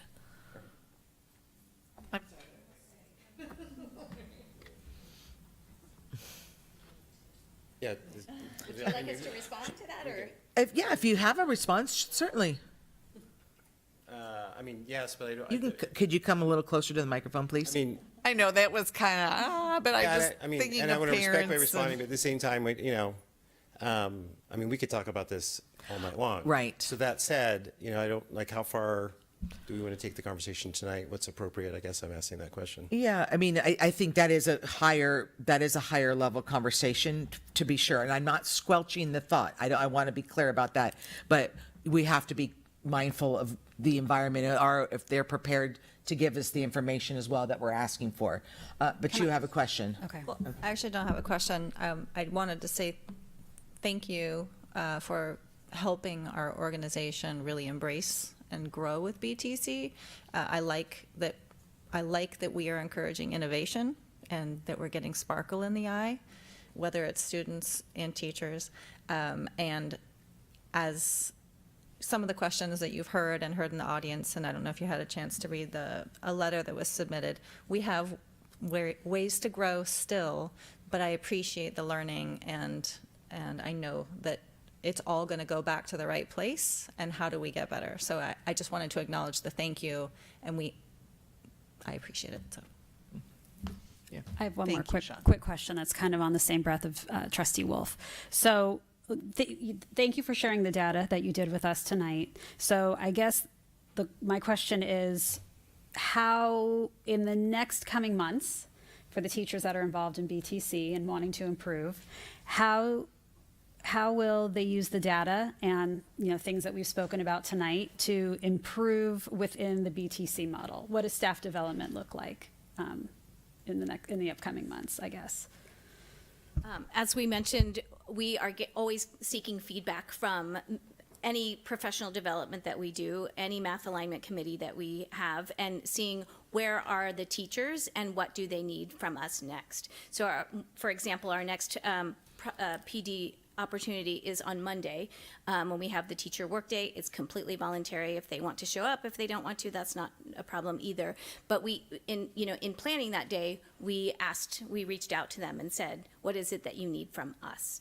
And they responded, and we had a really nice response. I think if we would have more if conference time wasn't coming up and people didn't have to prepare for conferences and the sort. But we are constantly looking at where are you, how, and giving them feedback and discussing next steps with them to continue to move them along in their implementation. I don't know if you want to add to that. Well, I'll say because secondary teachers don't have to manage the conference schedule that K-5 teachers do. So we have all but one teacher showing up on Monday for, I think it's going to be 2.5 hours that we have dedicated to Chapter 9 on thin slicing, which is something that teachers need a lot of, or have been asking for support. And I'll speak to when I do coaching cycles with teachers, we identify 3 goals. We have a student behavior goal in terms of how they're functioning in the classroom behavior, student content outcome, which is specific to the standard, and then a teacher growth goal. And so we are very intentional with identifying those goals that we can measure at the end of that coaching cycle and throughout the coaching cycle as well, so that when I'm meeting with them and doing planning meetings, we're looking at the data that we got, most often through an exit ticket, because we can get it in real time and have a conversation about, are the kids heading in the direction we need to, and which ones aren't, and how do we respond to that. So that's been, we've been more intentional with that this year as we've grown into using my position to support teachers. And so far we've been very successful, I'll say, in that protocol, in the sense of, well, this is what we said we really want the kids to be good at. How are we going to know if we're meeting that mark? And so we'll take the data that we have and using it to make those decisions accordingly. Honestly, sometimes, almost every time, like, this is what we're doing tomorrow based on that data. So we're being very responsive to what we're finding out on Tuesday to apply something on Wednesday. I appreciate that majority of teachers are showing up, especially, in the future with this program. I really hope that if it's during contracted hours and it is a mandatory practice in the future, that we get 100% participation so everybody could be really good at it and address all their students' needs. So, thank you. Yeah. Anything else, trustees? No? Okay, thank you for your time Thank you for all this the evening. questions. Appreciate it. Thank you. And then Mr. Heller sorry. No, go ahead. Oh, I was going to, yes, absolutely, thank you. But on, if you have staff or yourself circle back with the person that submitted public comment, if those questions need to be answered. Yes. If they were Yes, not will. answered tonight. We Okay, will. thank you. Okay, we're going to take a short break for about 5-7 minutes, and then we're going to reconvene. So, thank you.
Okay, thank you, everybody. We're going to reconvene here and move on with item 8, which is the consent agenda. The consent agenda contains routine items judged as appropriate to be acted upon in one motion. If a board member requests that an item be removed from the consent agenda, the item will be considered under discussion and action items. Is there anyone present who wishes to comment on this agenda item? Nothing on, okay, thank you. There were no written comments submitted either. Trustees, do you have any questions about this agenda item or request to pull anything from the consent agenda? No, I don't. No? Okay. Is there a motion to approve the consent agenda as presented? I'll make that motion. Is there a second? I'll second. Ms. Madrigal will conduct a roll call vote, please. Trustee Wolf? Aye. Trustee Kerr? Aye. Trustee Mora? Aye. Trustee Simon? Aye. President Pelosi? Aye. Motion carries. Okay, we'll move on to item 9, which is communication, and our first one is a board member report. Trustee Mora, please. That's why I wasn't paying attention. I was busy pulling up my presentation. I apologize, teacher. Okay, ready when you are. Well, I have mine. Okay. So, as you've already heard many times tonight, yes, I am live. Okay. I'm assigned to the elementary school, and I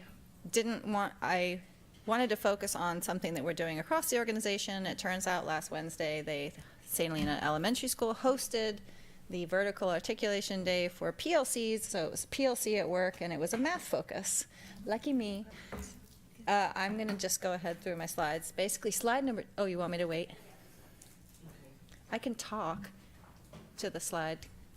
Basically, it was kindergarten, anybody who teaches math, kindergarten through 12, whether you're K through 5, where you teach all subjects, or you're a specialist teacher, sixth grade through 12, everyone was in one place. Do you want me to wait? Okay. Okay. Thank you, Ms. Madrigal. Magical. I am on slide 3. Come on, it was good. So we're going to be like overloaded with math talk tonight, I think, at this point. So basically, what I learned, and everyone in this audience is an educator, so you should probably plug your ears while I speak, and I'll talk to the people up here who don't already know all this by heart. So basically, the focus for everyone that's teaching math last Wednesday was, what is California asking us to teach? So they talked about the Common Core standards and then the California math framework.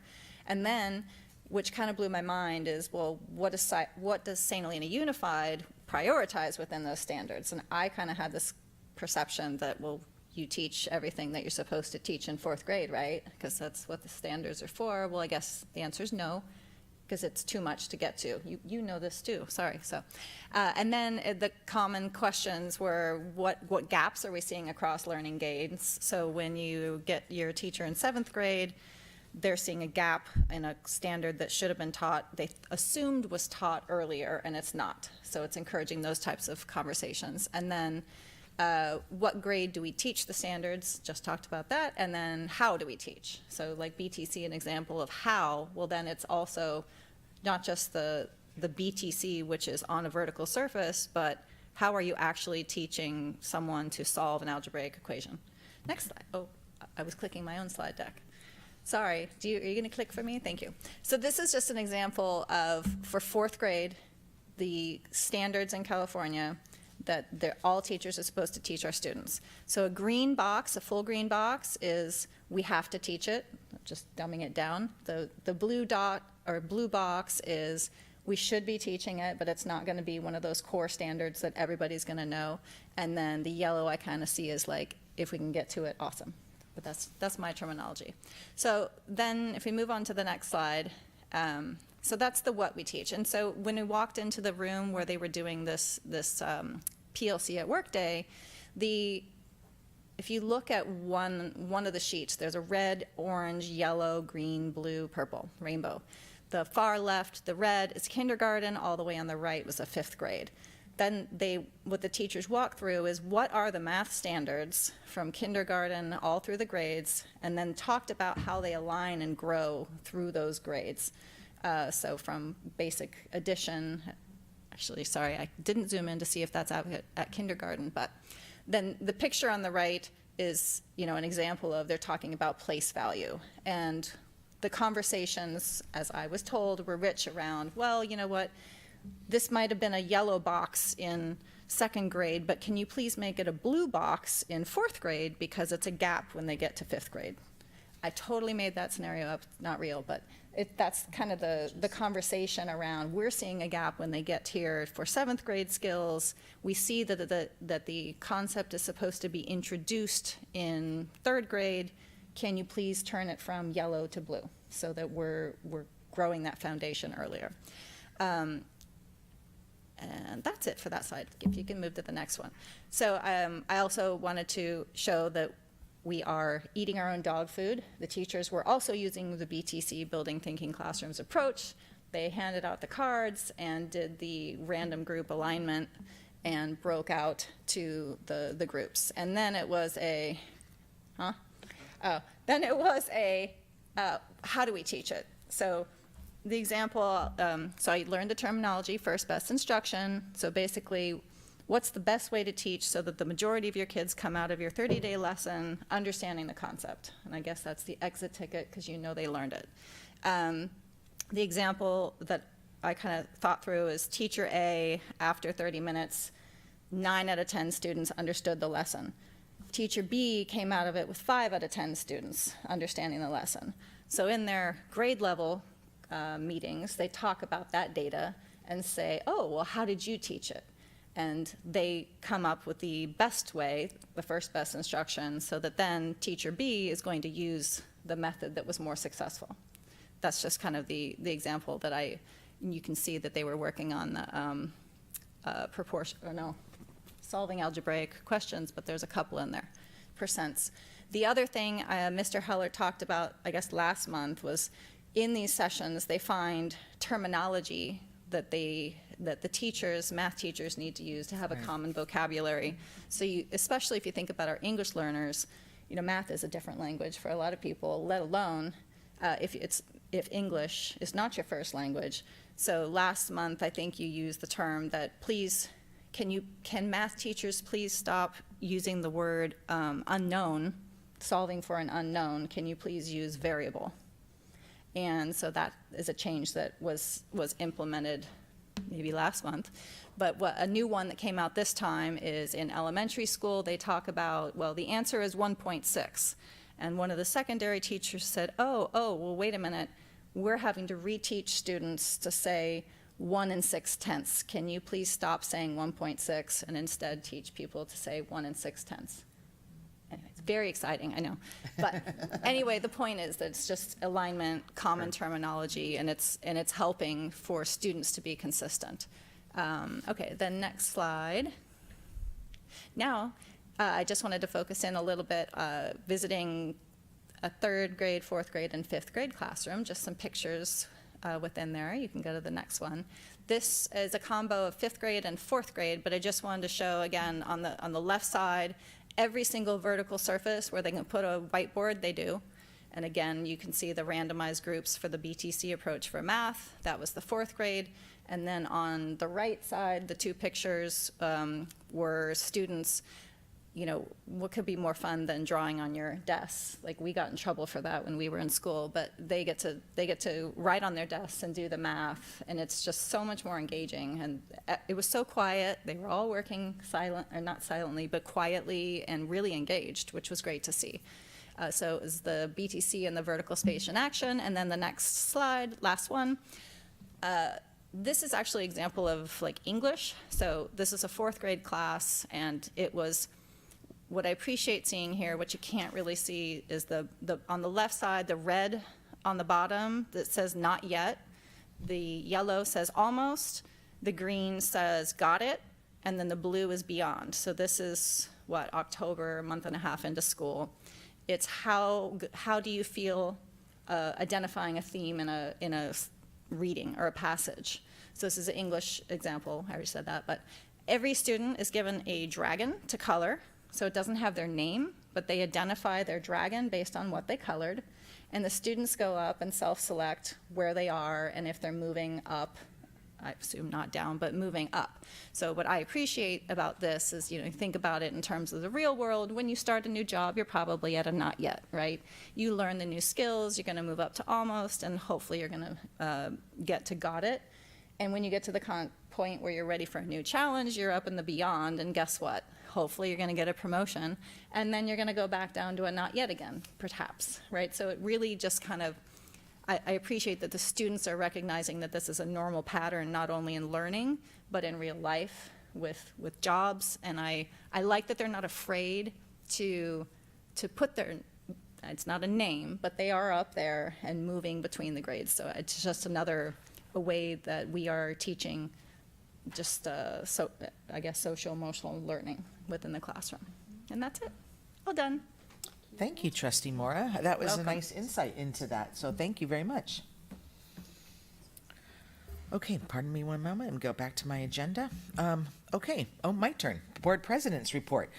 So my report tonight is going to focus on more community related events and items. So I want to first start by saying that tomorrow from 3:30 to 5 p.m. we're going to have our welcome and open house reception for Dr. Jody McClay, who is here with us this evening in the audience.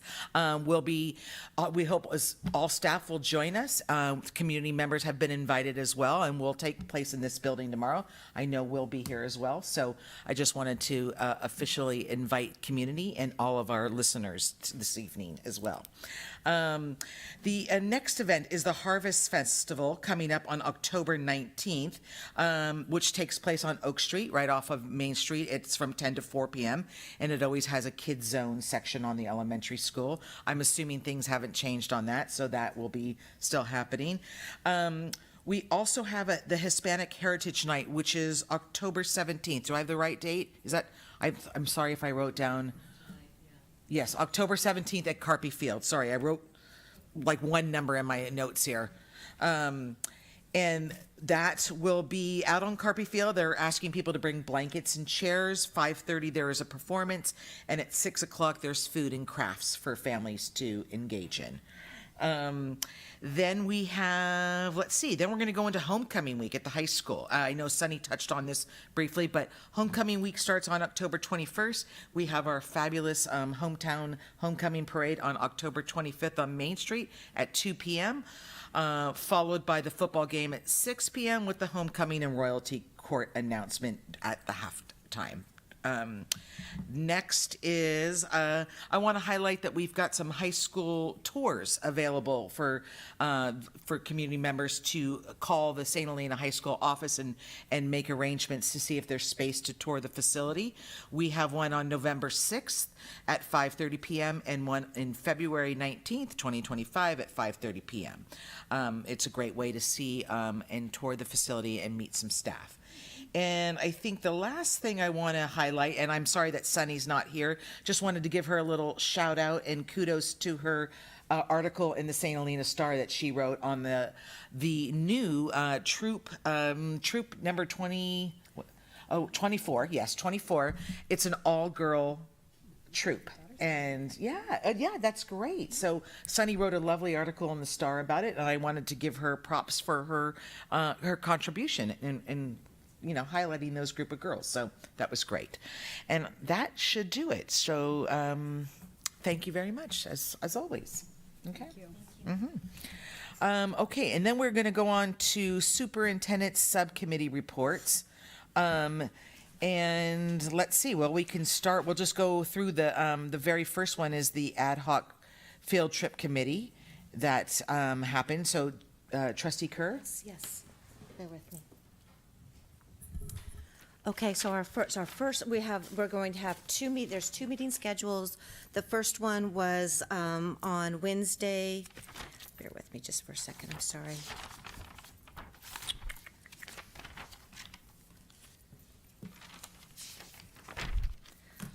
Was on Wednesday, September 25th. There was good attendance. The attendance was from our district office staff, the St. Helena Preschool Foundation, the St. Helena High School Ag Department, the St. Helena High School PTG, the band, choral, and performing arts departments, and each of the school site principals and the office team leaders were in attendance of that meeting. We started with reviewing BP 6153, which is a school-sponsored field trips, and then Dr. Vang went over the procedures and how to kind of book your field trip throughout the district. And I'll just do quickly the procedures. Check the master calendar, complete the field trip request form, and there is a new request form that has been edited. It's really a new one coming out, revised. Submit a transportation request with a lead time of 3 days. Then the principal approves, and then when the principal approves it, it's good to the district office, and then the district office reviews it and approves it. Part of that approval through the district office is also vetting it through the North Bay Insurance, just to make sure that everything is all good. And then finally, it comes here and approved by the governing board. There is also the non-district sponsored field trips, and that we discussed that a little bit, some of the criteria. What non-district sponsored trip looks like is students and staff do not miss any school time, no school resources are used, funds are not funneled through site or district offices, no school or class credit is offered, planning meetings are hosted off-site. If meetings occur on site at a facility's use agreement must be on file. Trip fundraisers must clearly state that it's not a district sponsored, and trip materials must clearly state that that trip is not district sponsored. So it's, and the difference between the non-district and the district sponsored is kind of the funding options. And the district, this year, the district has allocated funding for 3 trips per grade level, TK through 8. And that includes transportation fees and lunch if it's required. Then also, district has also allocated funding for, similar to last year, 5th grade camp and to the Yosemite trip. And then the St. Helena High School has a funding of a set amount. And I have it written down as 100,000 K. Is that correct? Okay, good. Okay, with a little question mark, so perfect. And then after that, it was just more of kind of just a question and answer, kind of a collegial way where we were just making sure that all the everything is all buttoned up, and if there was any questions about specific things within the departments or something, then Kay was able to help with those and stuff. So it was really informative. I think that everyone really felt like we're making headway as far as understanding how it all works. So thank you, Dr. Vang, for your time on this. And the next meeting is scheduled for November 7th at 3:30. Okay, next one is business operations that took place on September 19th. Trustee Kerr or Wolf? Are you good? Yeah, okay. I was there, yeah. With me. I was there. Okay. But yes, okay.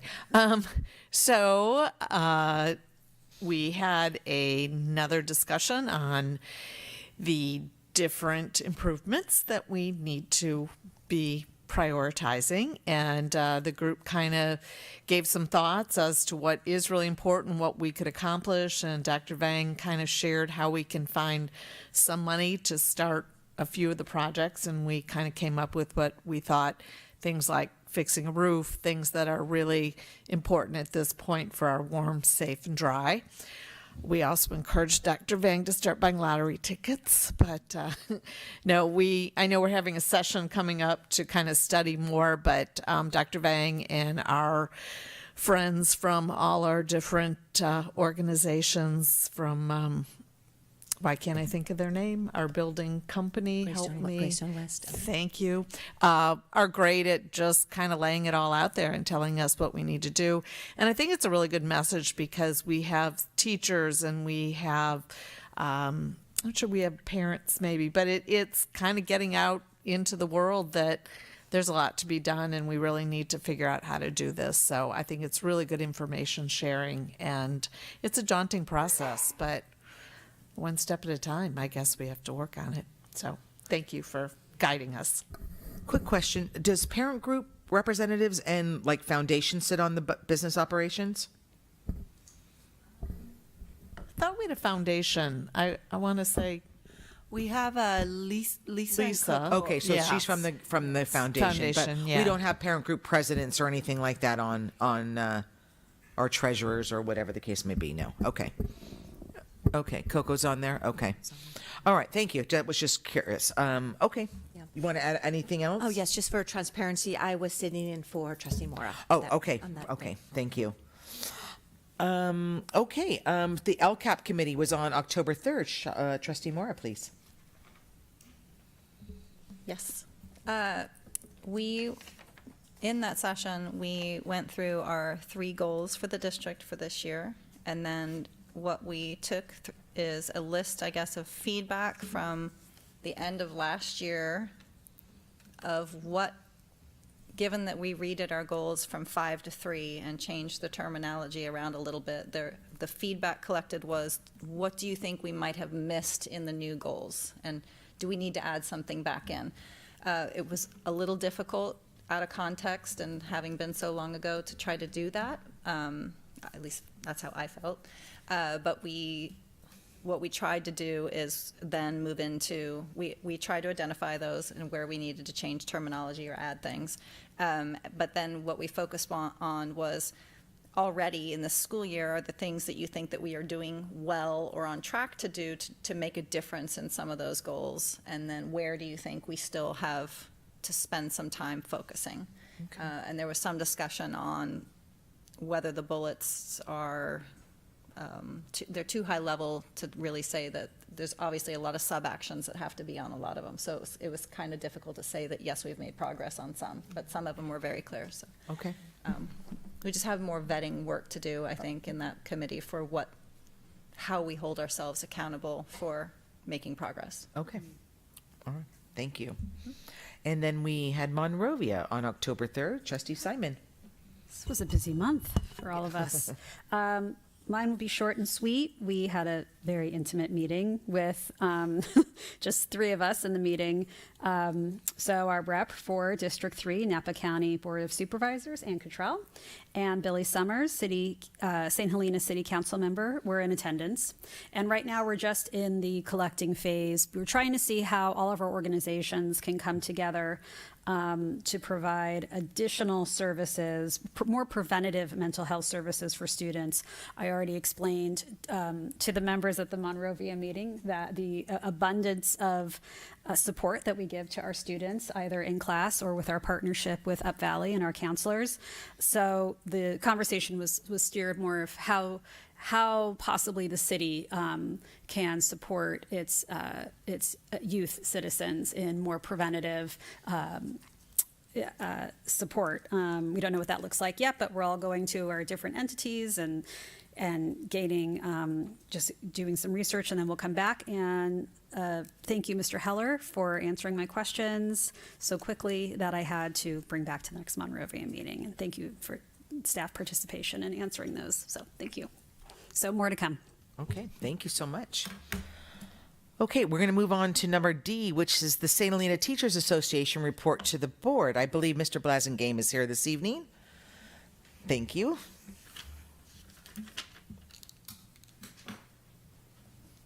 Hello, good evening.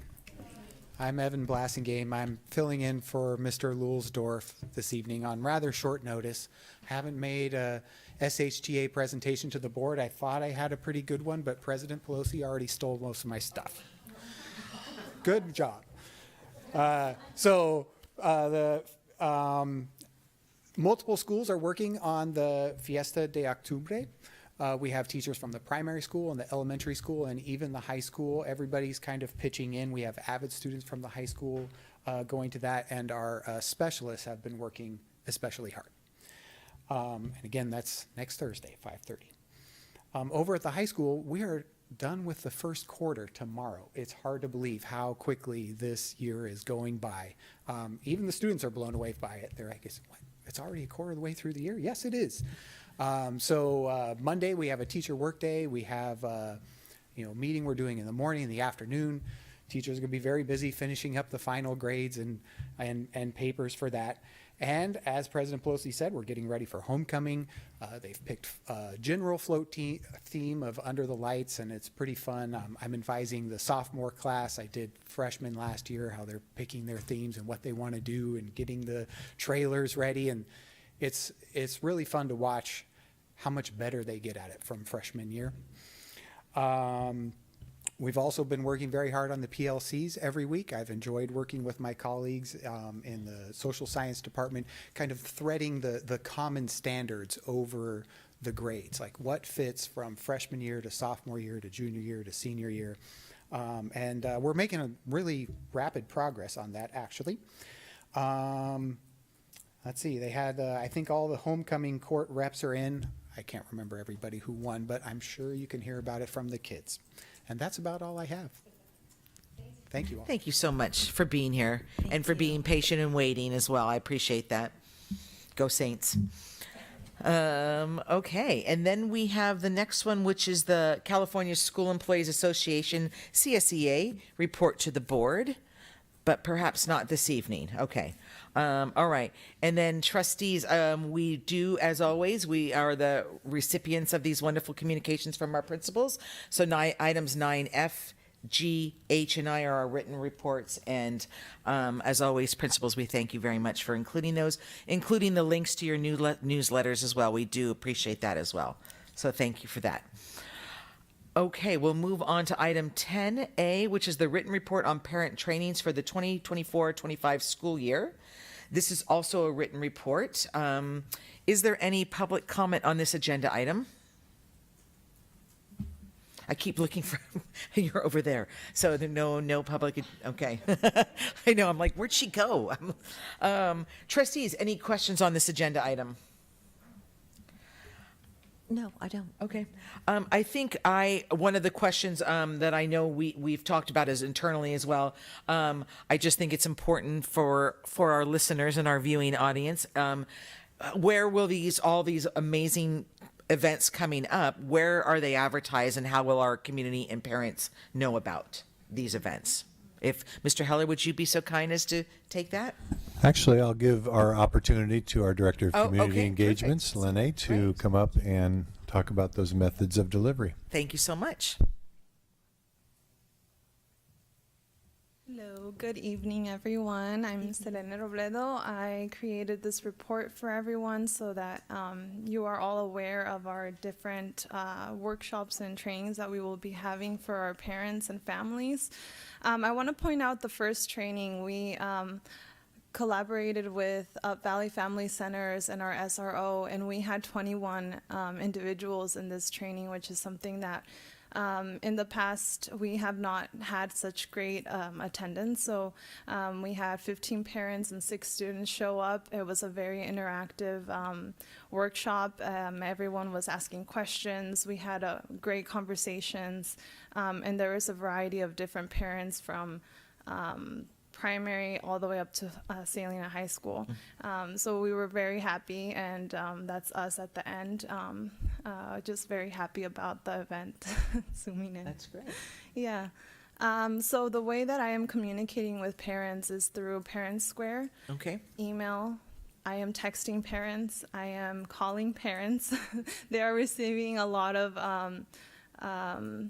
they're hearing a lot about or from me. I'm just trying to get my face out there. I'm trying to let them know what I am, what my job is, to support them, to be there if whatever concerns they need. I'm trying to be there as much as I can. So in the last couple of weeks, I've just been trying to connect with parents and start getting the word out of all the events that, not only the workshops that we're doing, but all of the other amazing events that the principals are doing and that the different schools are doing. So it's through Parent Square, through email, text, calls, personal emails. So Okay. Thank yeah. you for that. Mhm. That's great. Any other questions? No, I appreciate that personal touch of texts and phone calls. It makes such a difference, as you know. So thank you for going the extra mile on that. Yeah, thank you. And it might be a good idea to find a way to get this into the Star. I mean, just for exposure and for the community to see what is happening. And I know Jesse's great about printing things and supporting the school. So maybe you could send that in. Yeah, I've been connecting a lot with community, other community members, not only of Valley, but they've been very supportive. They've been giving me great ideas. I stay in touch with Roxana, get some of her insight. Okay. So trying to, figure out the best techniques to get out there with the families Great. and the community. Yeah, and I appreciate that comment as well. And I do know that one, like our fentanyl awareness night, that would probably have a greater, have a potential greater audience than just our local parent stakeholders. Because I know I've been approached saying, do you know where we can attend one of these kind of things? So, I'm working with staff. Well, I'm sure you guys will figure out a way to be able to advertise that to the greater audience. So thank you. And I want to echo Trustee Simon's comment. Thank you for all the personal outreach. Yeah, That thank makes a you. difference. Thank you. Thank you. Okay, item 10B is the review of the 2024-2027 St. Helena Unified LCAP infograph. Mr. Heller, please. Yes, so several years ago, trustees approached me and asked a way that we could present the rather dense information of the LCAP in a much more easily digestible manner. So 2 years ago, we found a vendor that provided this template and gave us a snapshot of our 21 through 24 LCAP, and it received a lot of positive reviews. We printed copies, provided those in school offices and at the district office for the community to use and review. And we used the same vendor again this year, who's provided our 3-year LCAP. And this has gone through several reviews through principals, through trustees, through district staff, a lot of modifications and tweaks to get to where it is today. And I do want to share that, when we're doing the LCAP, we are sharing true data. And so this doesn't always paint the district in, just the best data that we could share just to make us look good. It's the true data. And I think it's important for us to not only celebrate the areas where we're successful, but also share the areas where we're continuing to work and develop and grow. So I wanted to provide this tonight for the board and the community to see. This will go up on our website, and I'll distribute it to staff, and we'll put it out via Parent Square for the public to review either tomorrow or early next week. Very much, Mr. Heller. Is there any public comment on this agenda item? Trustees, any questions about this agenda item? No. Okay, no. Thank you, Mr. Heller. Welcome. Okay, item 10C is the adoption of Resolution 24-16 Red Ribbon Week for October 23rd, 2024 through October 31st, 2024. Mr. Heller? Yes, October 23rd through the 31st marks the annual promotion of drug and alcohol-free choices and lifestyles with our students, known as Red Ribbon Week. In addition to various school activities that are listed on the screen, we have scheduled a district-wide presentation of Song for Charlie on October 30th, 2024 to raise fentanyl awareness. As I was curious, I remember when Red Ribbon Week started when I was in high school, and I to this day I just knew as Red Ribbon Week that promotes drug and alcohol free choices, but I did not know the background. So I did a little research just to provide a quick synopsis of the background of why we celebrate Red Ribbon Week.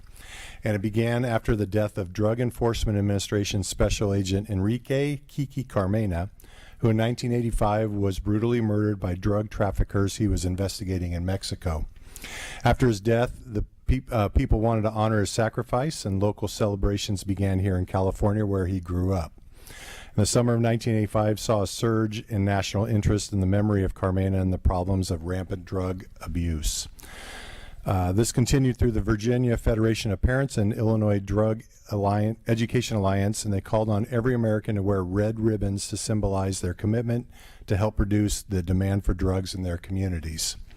In 1988, the National Family Partnership coordinated the first National Red Ribbon Week, an 8-day celebration proclaimed by Congress of the United States with President Ronald and Nancy Reagan as honorary chairpersons.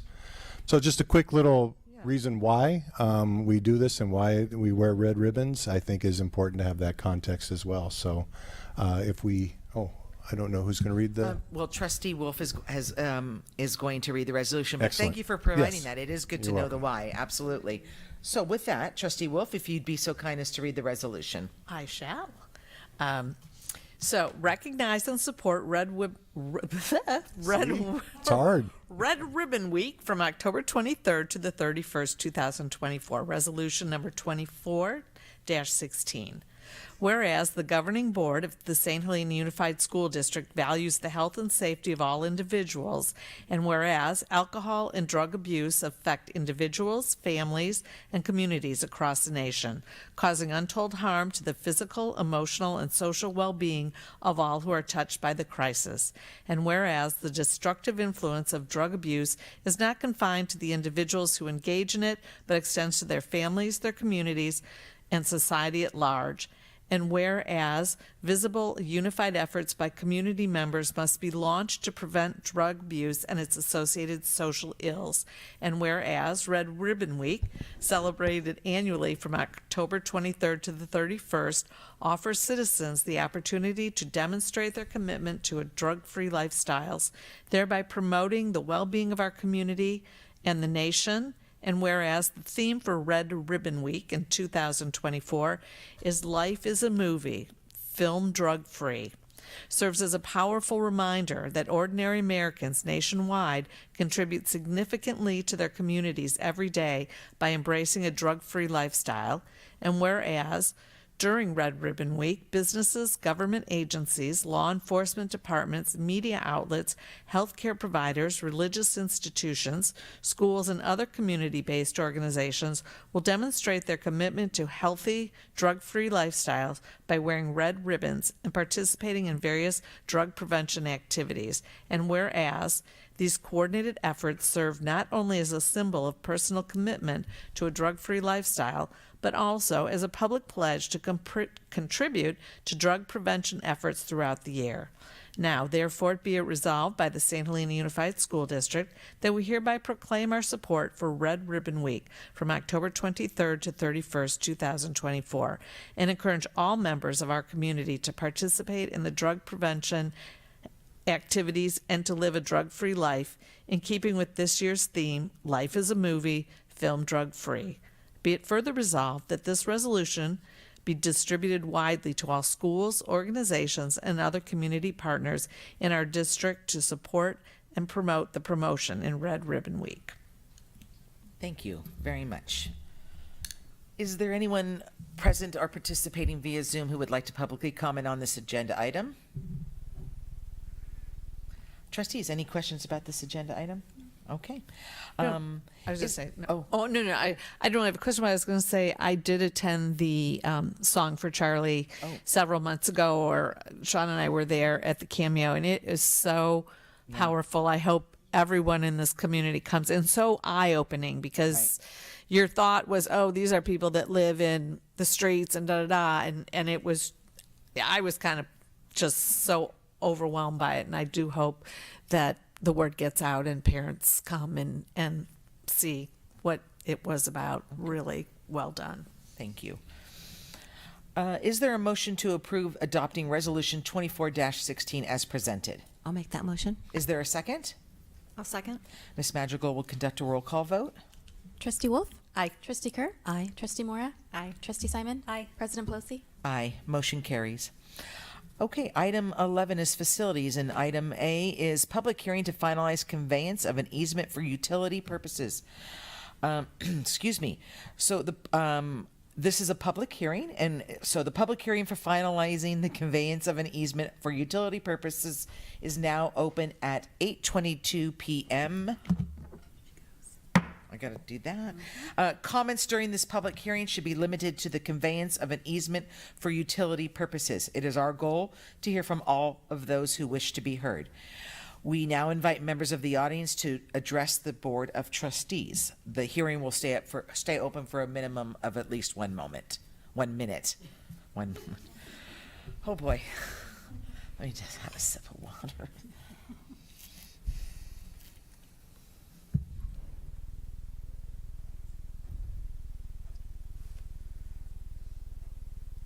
Mr. Heller, are you my timekeeper? Yes, I am. Thank you very much.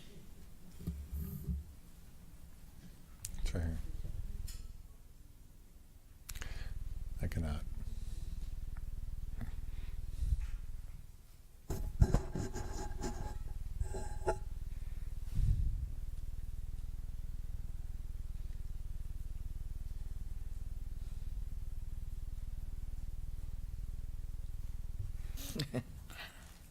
Is that the thumbs up that we have a minute? Oh, No, okay. not My yet. apologies.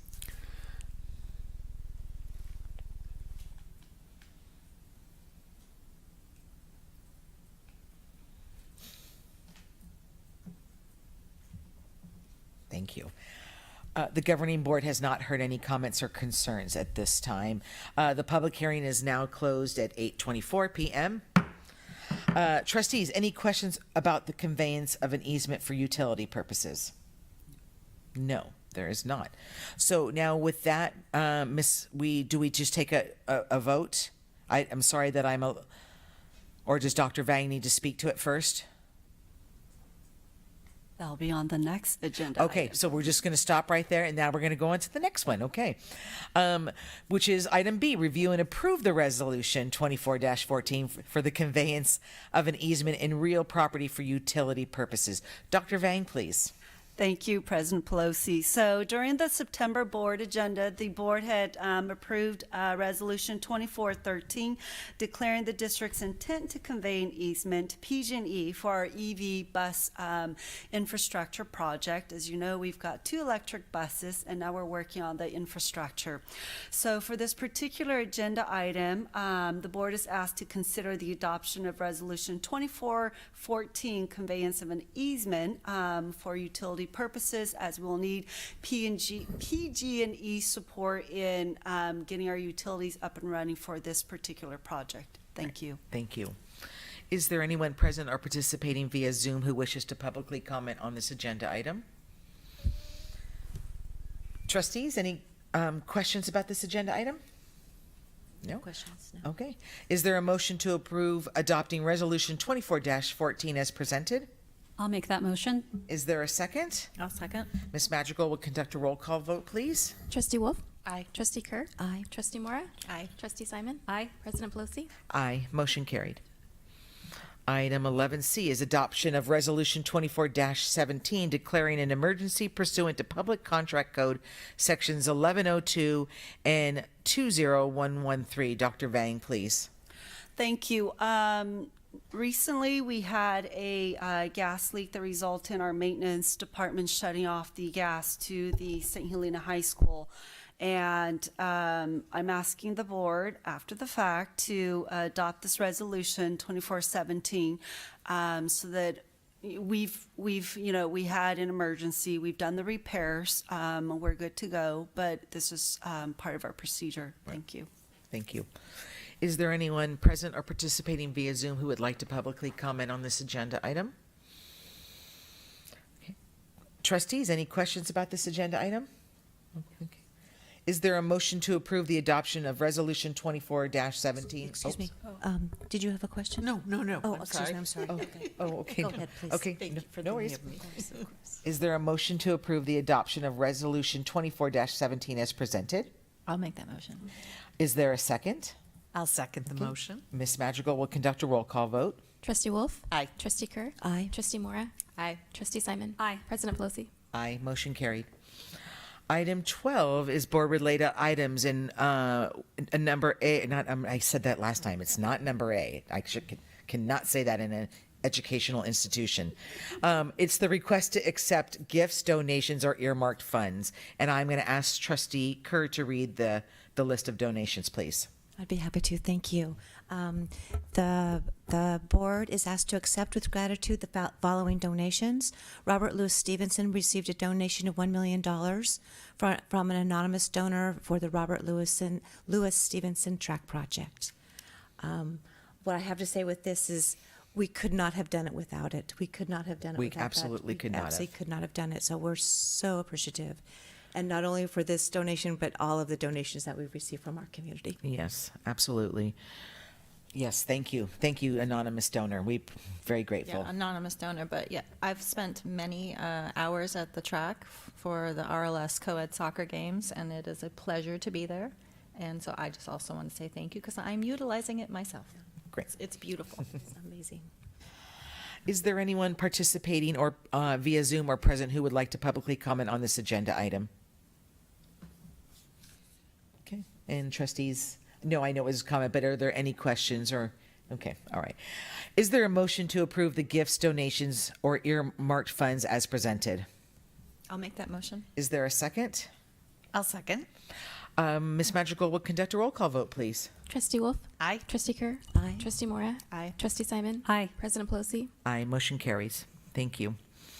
Okay, under Human Resources, Item A, review and consider approval of the Executive Cabinet salary schedules for 2024-2025. Pardon me if it's not getting here. So, Dr. Vang, you speaking to this or am I speaking to this? I can speak to this. Okay, thank you. So I'm bringing forth the revised salary schedule for executive cabinet, which will increase by 5.67% based on the formula for the P annual J29 property tax certification for the 23-24 school year. This revised salary schedule was negotiated in good faith with the governing board. Thank you. Thank you. Is there anyone present or participating via Zoom who would like to publicly comment on this agenda item? Okay, trustees, any questions about this agenda item? No. Okay. Is there a motion to approve the Executive Cabinet's 2024-2025 salary schedule as presented? I'll make that motion. Is there a second? I'll second. Ms. Madrigal will conduct a roll call vote. Trustee Wolf. Aye. Trustee Kerr. Aye. Trustee Mora. Aye. Trustee Simon. Aye. President Pelosi. Aye, motion carried. 13B is approval of the employment contract for the acting superintendent. Dr. Vang, please. This is the contract for our acting superintendent, Mr. Christopher Heller, effective Wednesday, September 18th, 2024 through the end of October. Great, thank you. Is there anyone present or participating via Zoom who would like to publicly comment on this agenda item? Trustees, any questions about this agenda item? No? I just would like to once again thank you, Mr. Heller, for stepping up to do this for us in this time period. We're very grateful for that. Thank you. Thank you. Is there a motion to approve the acting superintendent contract for Christopher James Heller as presented? Christopher James Heller. Yeah, I'll make that motion. Is there a second? I'll second. Ms. Madrigal will conduct a roll call vote. Trustee Wolf. Aye. Oh. Trustee Wolf. Aye. Trustee Kerr. Aye. Trustee Mora. Aye. Trustee Simon. Aye. President Pelosi. Aye, motion carries. Thank you. Okay, item C is the oral recommendation regarding salary and/or fringe benefits for Jody McClay, a candidate for the St. Helena Unified School District Superintendent position. So bear with me, I have some reading to do here. At tonight's regularly scheduled board meeting, the governing board is asked to approve an employment contract with Dr. Jody McClay beginning November 1st, 2024. For the purposes of full transparency, I will provide an oral summary of the salary and compensation for the superintendent prior to the board taking action to approve the employment contract. For the 2024-25 school year, the district shall pay the superintendent a pro rata amount of salary equal to the proportion of the school year she worked. The superintendent will be placed on year one with an annual salary of $292,510. For the 2025-26 school year, July 1, 2025 through June 30th, 2026, the superintendent will advance on the salary schedule one step per year of service and contingent upon an annual evaluation when it indicates overall satisfactory performance. For the 2026-27 school year, July 1, 2026 through June 30th, 2027, the superintendent will advance on the superintendent salary schedule for one step per year of service, and contingent upon an annual evaluation, which indicates overall satisfactory performance. Additionally, the superintendent's compensation includes the same health, dental, vision, life insurance, and Section 125 benefits that are offered to other management personnel of the district, up to $5,000 for work-related expenses and up to $10,000 in reimbursement for one-time actual moving expenses. Okay. Item now 11D is the review and consideration of approval for an employment contract between Jody McClay and St. Helena Unified School District for the position of superintendent. Dr. Vang, please. Thank you, President Pelosi, for reading the oral recommendation, which now leads us to the actual contract for our incoming superintendent, Dr. Jody McClay. Thank you. Thank you so much. Is there anyone present or participating via Zoom who wishes to publicly comment on this agenda item? Okay, trustees, any questions about this agenda item? No? Is there a motion to approve the contract between Jody McClay and St. Helena Unified School District for the position of superintendent as presented? I'll make that motion. Is there a second? I'll second. Okay, Ms. Madrigal will conduct a roll call vote. Trustee Wolf? Aye. Trustee Kerr? Aye. Trustee Mora? Aye. Trustee Simon? Aye. President Pelosi? Aye, motion carried. And just for everybody's benefit, Dr. McClay is in the audience. Dr. McClay, so it is now it is all official. So welcome aboard. Would you like to come up and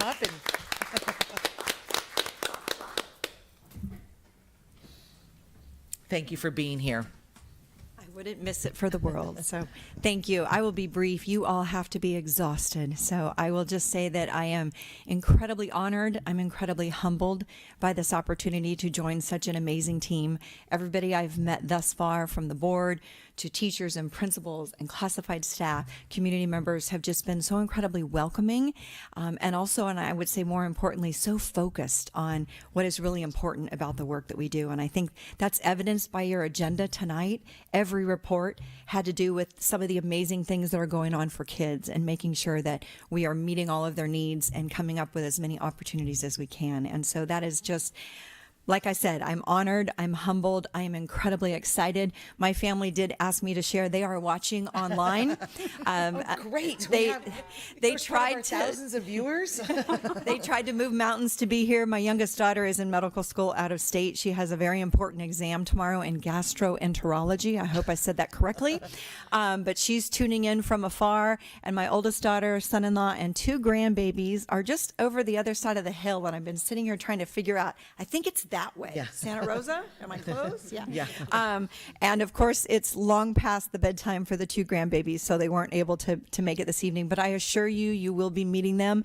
They are just as excited to have me coming to the area as I am to be joining the district. So thank you. Great. Thank you, Dr. McClay. And we'll see you tomorrow as well for the open house. Thank you. Absolutely. Thank you. Okay, but who wants to tell Dr. McClay that this is an early meeting for us? No, you're not supposed to do that. That's Just kidding. Just kidding. okay. Now I lost that was D, right? I just did D. Yes. Thank you so much. Okay. Item 13E is review and consider approval of the 2024-25 salary schedule for the St. Helena Unified School District Superintendent. Dr. Vang, please. So the board is asked to approve the salary schedule for the superintendent for the 24-25 school year. Thank you. Thank you. Is there anyone present or participating via Zoom who would like to publicly comment on this agenda item? Okay. Trustees, any questions about this agenda item? Okay. Is there a motion to approve the 2024-2025 salary schedule for the St. Helena Unified School District Superintendent as presented? I'll make that motion. Is there a second? I'll second. Ms. Madrigal will conduct a roll call vote. Trustee Wolf? Aye. Trustee Kerr? Aye. Trustee Mora? Aye. Trustee Simon? Aye. President Pelosi? Aye, motion carries. Okay, item 14 is business operations, and we have contracts over $25,000 for October 2024. Dr. Vang, please. Thank you. I have two items on two contracts over 25,000. The first being Crescendo to replace our desktop phones both in classrooms and offices, and then the second contract is for School Services of California. Thank you. Thank you so much. Is there anyone present or participating via Zoom who wishes to publicly comment on this agenda item? Trustees, any questions about this agenda item? Okay. All right. Is there a motion to approve the contracts over $25,000 as presented? I'll make that motion. Okay. Is there a second? I'll second. Ms. Madrigal will conduct a roll call vote, please. Trustee Wolf. Aye. Trustee Kerr. Aye. Trustee Mora. Aye. Trustee Simon. Aye. President Pelosi. Aye. Motion carries. Okay, item 15A, trustees, is future agenda items. We have a study session on October 30th on deferred maintenance, and then you'll see our next regular board meeting November 14th. Those are our topics. Do you have questions or clarifications or subjects for future agenda items at this time? I do not. No, I'm Okay. good. All right. I don't want to cut. Sean looks like she's pondering, so. So I just didn't. I was want- just trying to remember if there were actions that came up today that I don't think we had anything that needed to have a follow-up in this meeting. That's what I was pondering. No, I don't think there was really any directive, especially for 1 month. Yeah. So I think that's the agenda can stand. Okay. So with that, we're item 16A, which is adjournment. Is there a motion to adjourn the meeting? I'll make a motion to adjourn tonight's meeting. Is there a second? I'll second. Ms. Madrigal will conduct a roll call vote. Trustee Wolf. Aye. Trustee Kerr. Aye. Trustee Mora. Aye. Trustee Simon. Aye. President Pelosi. Aye. Motion carried. Meeting ended at 8:39 p.m. Thank you.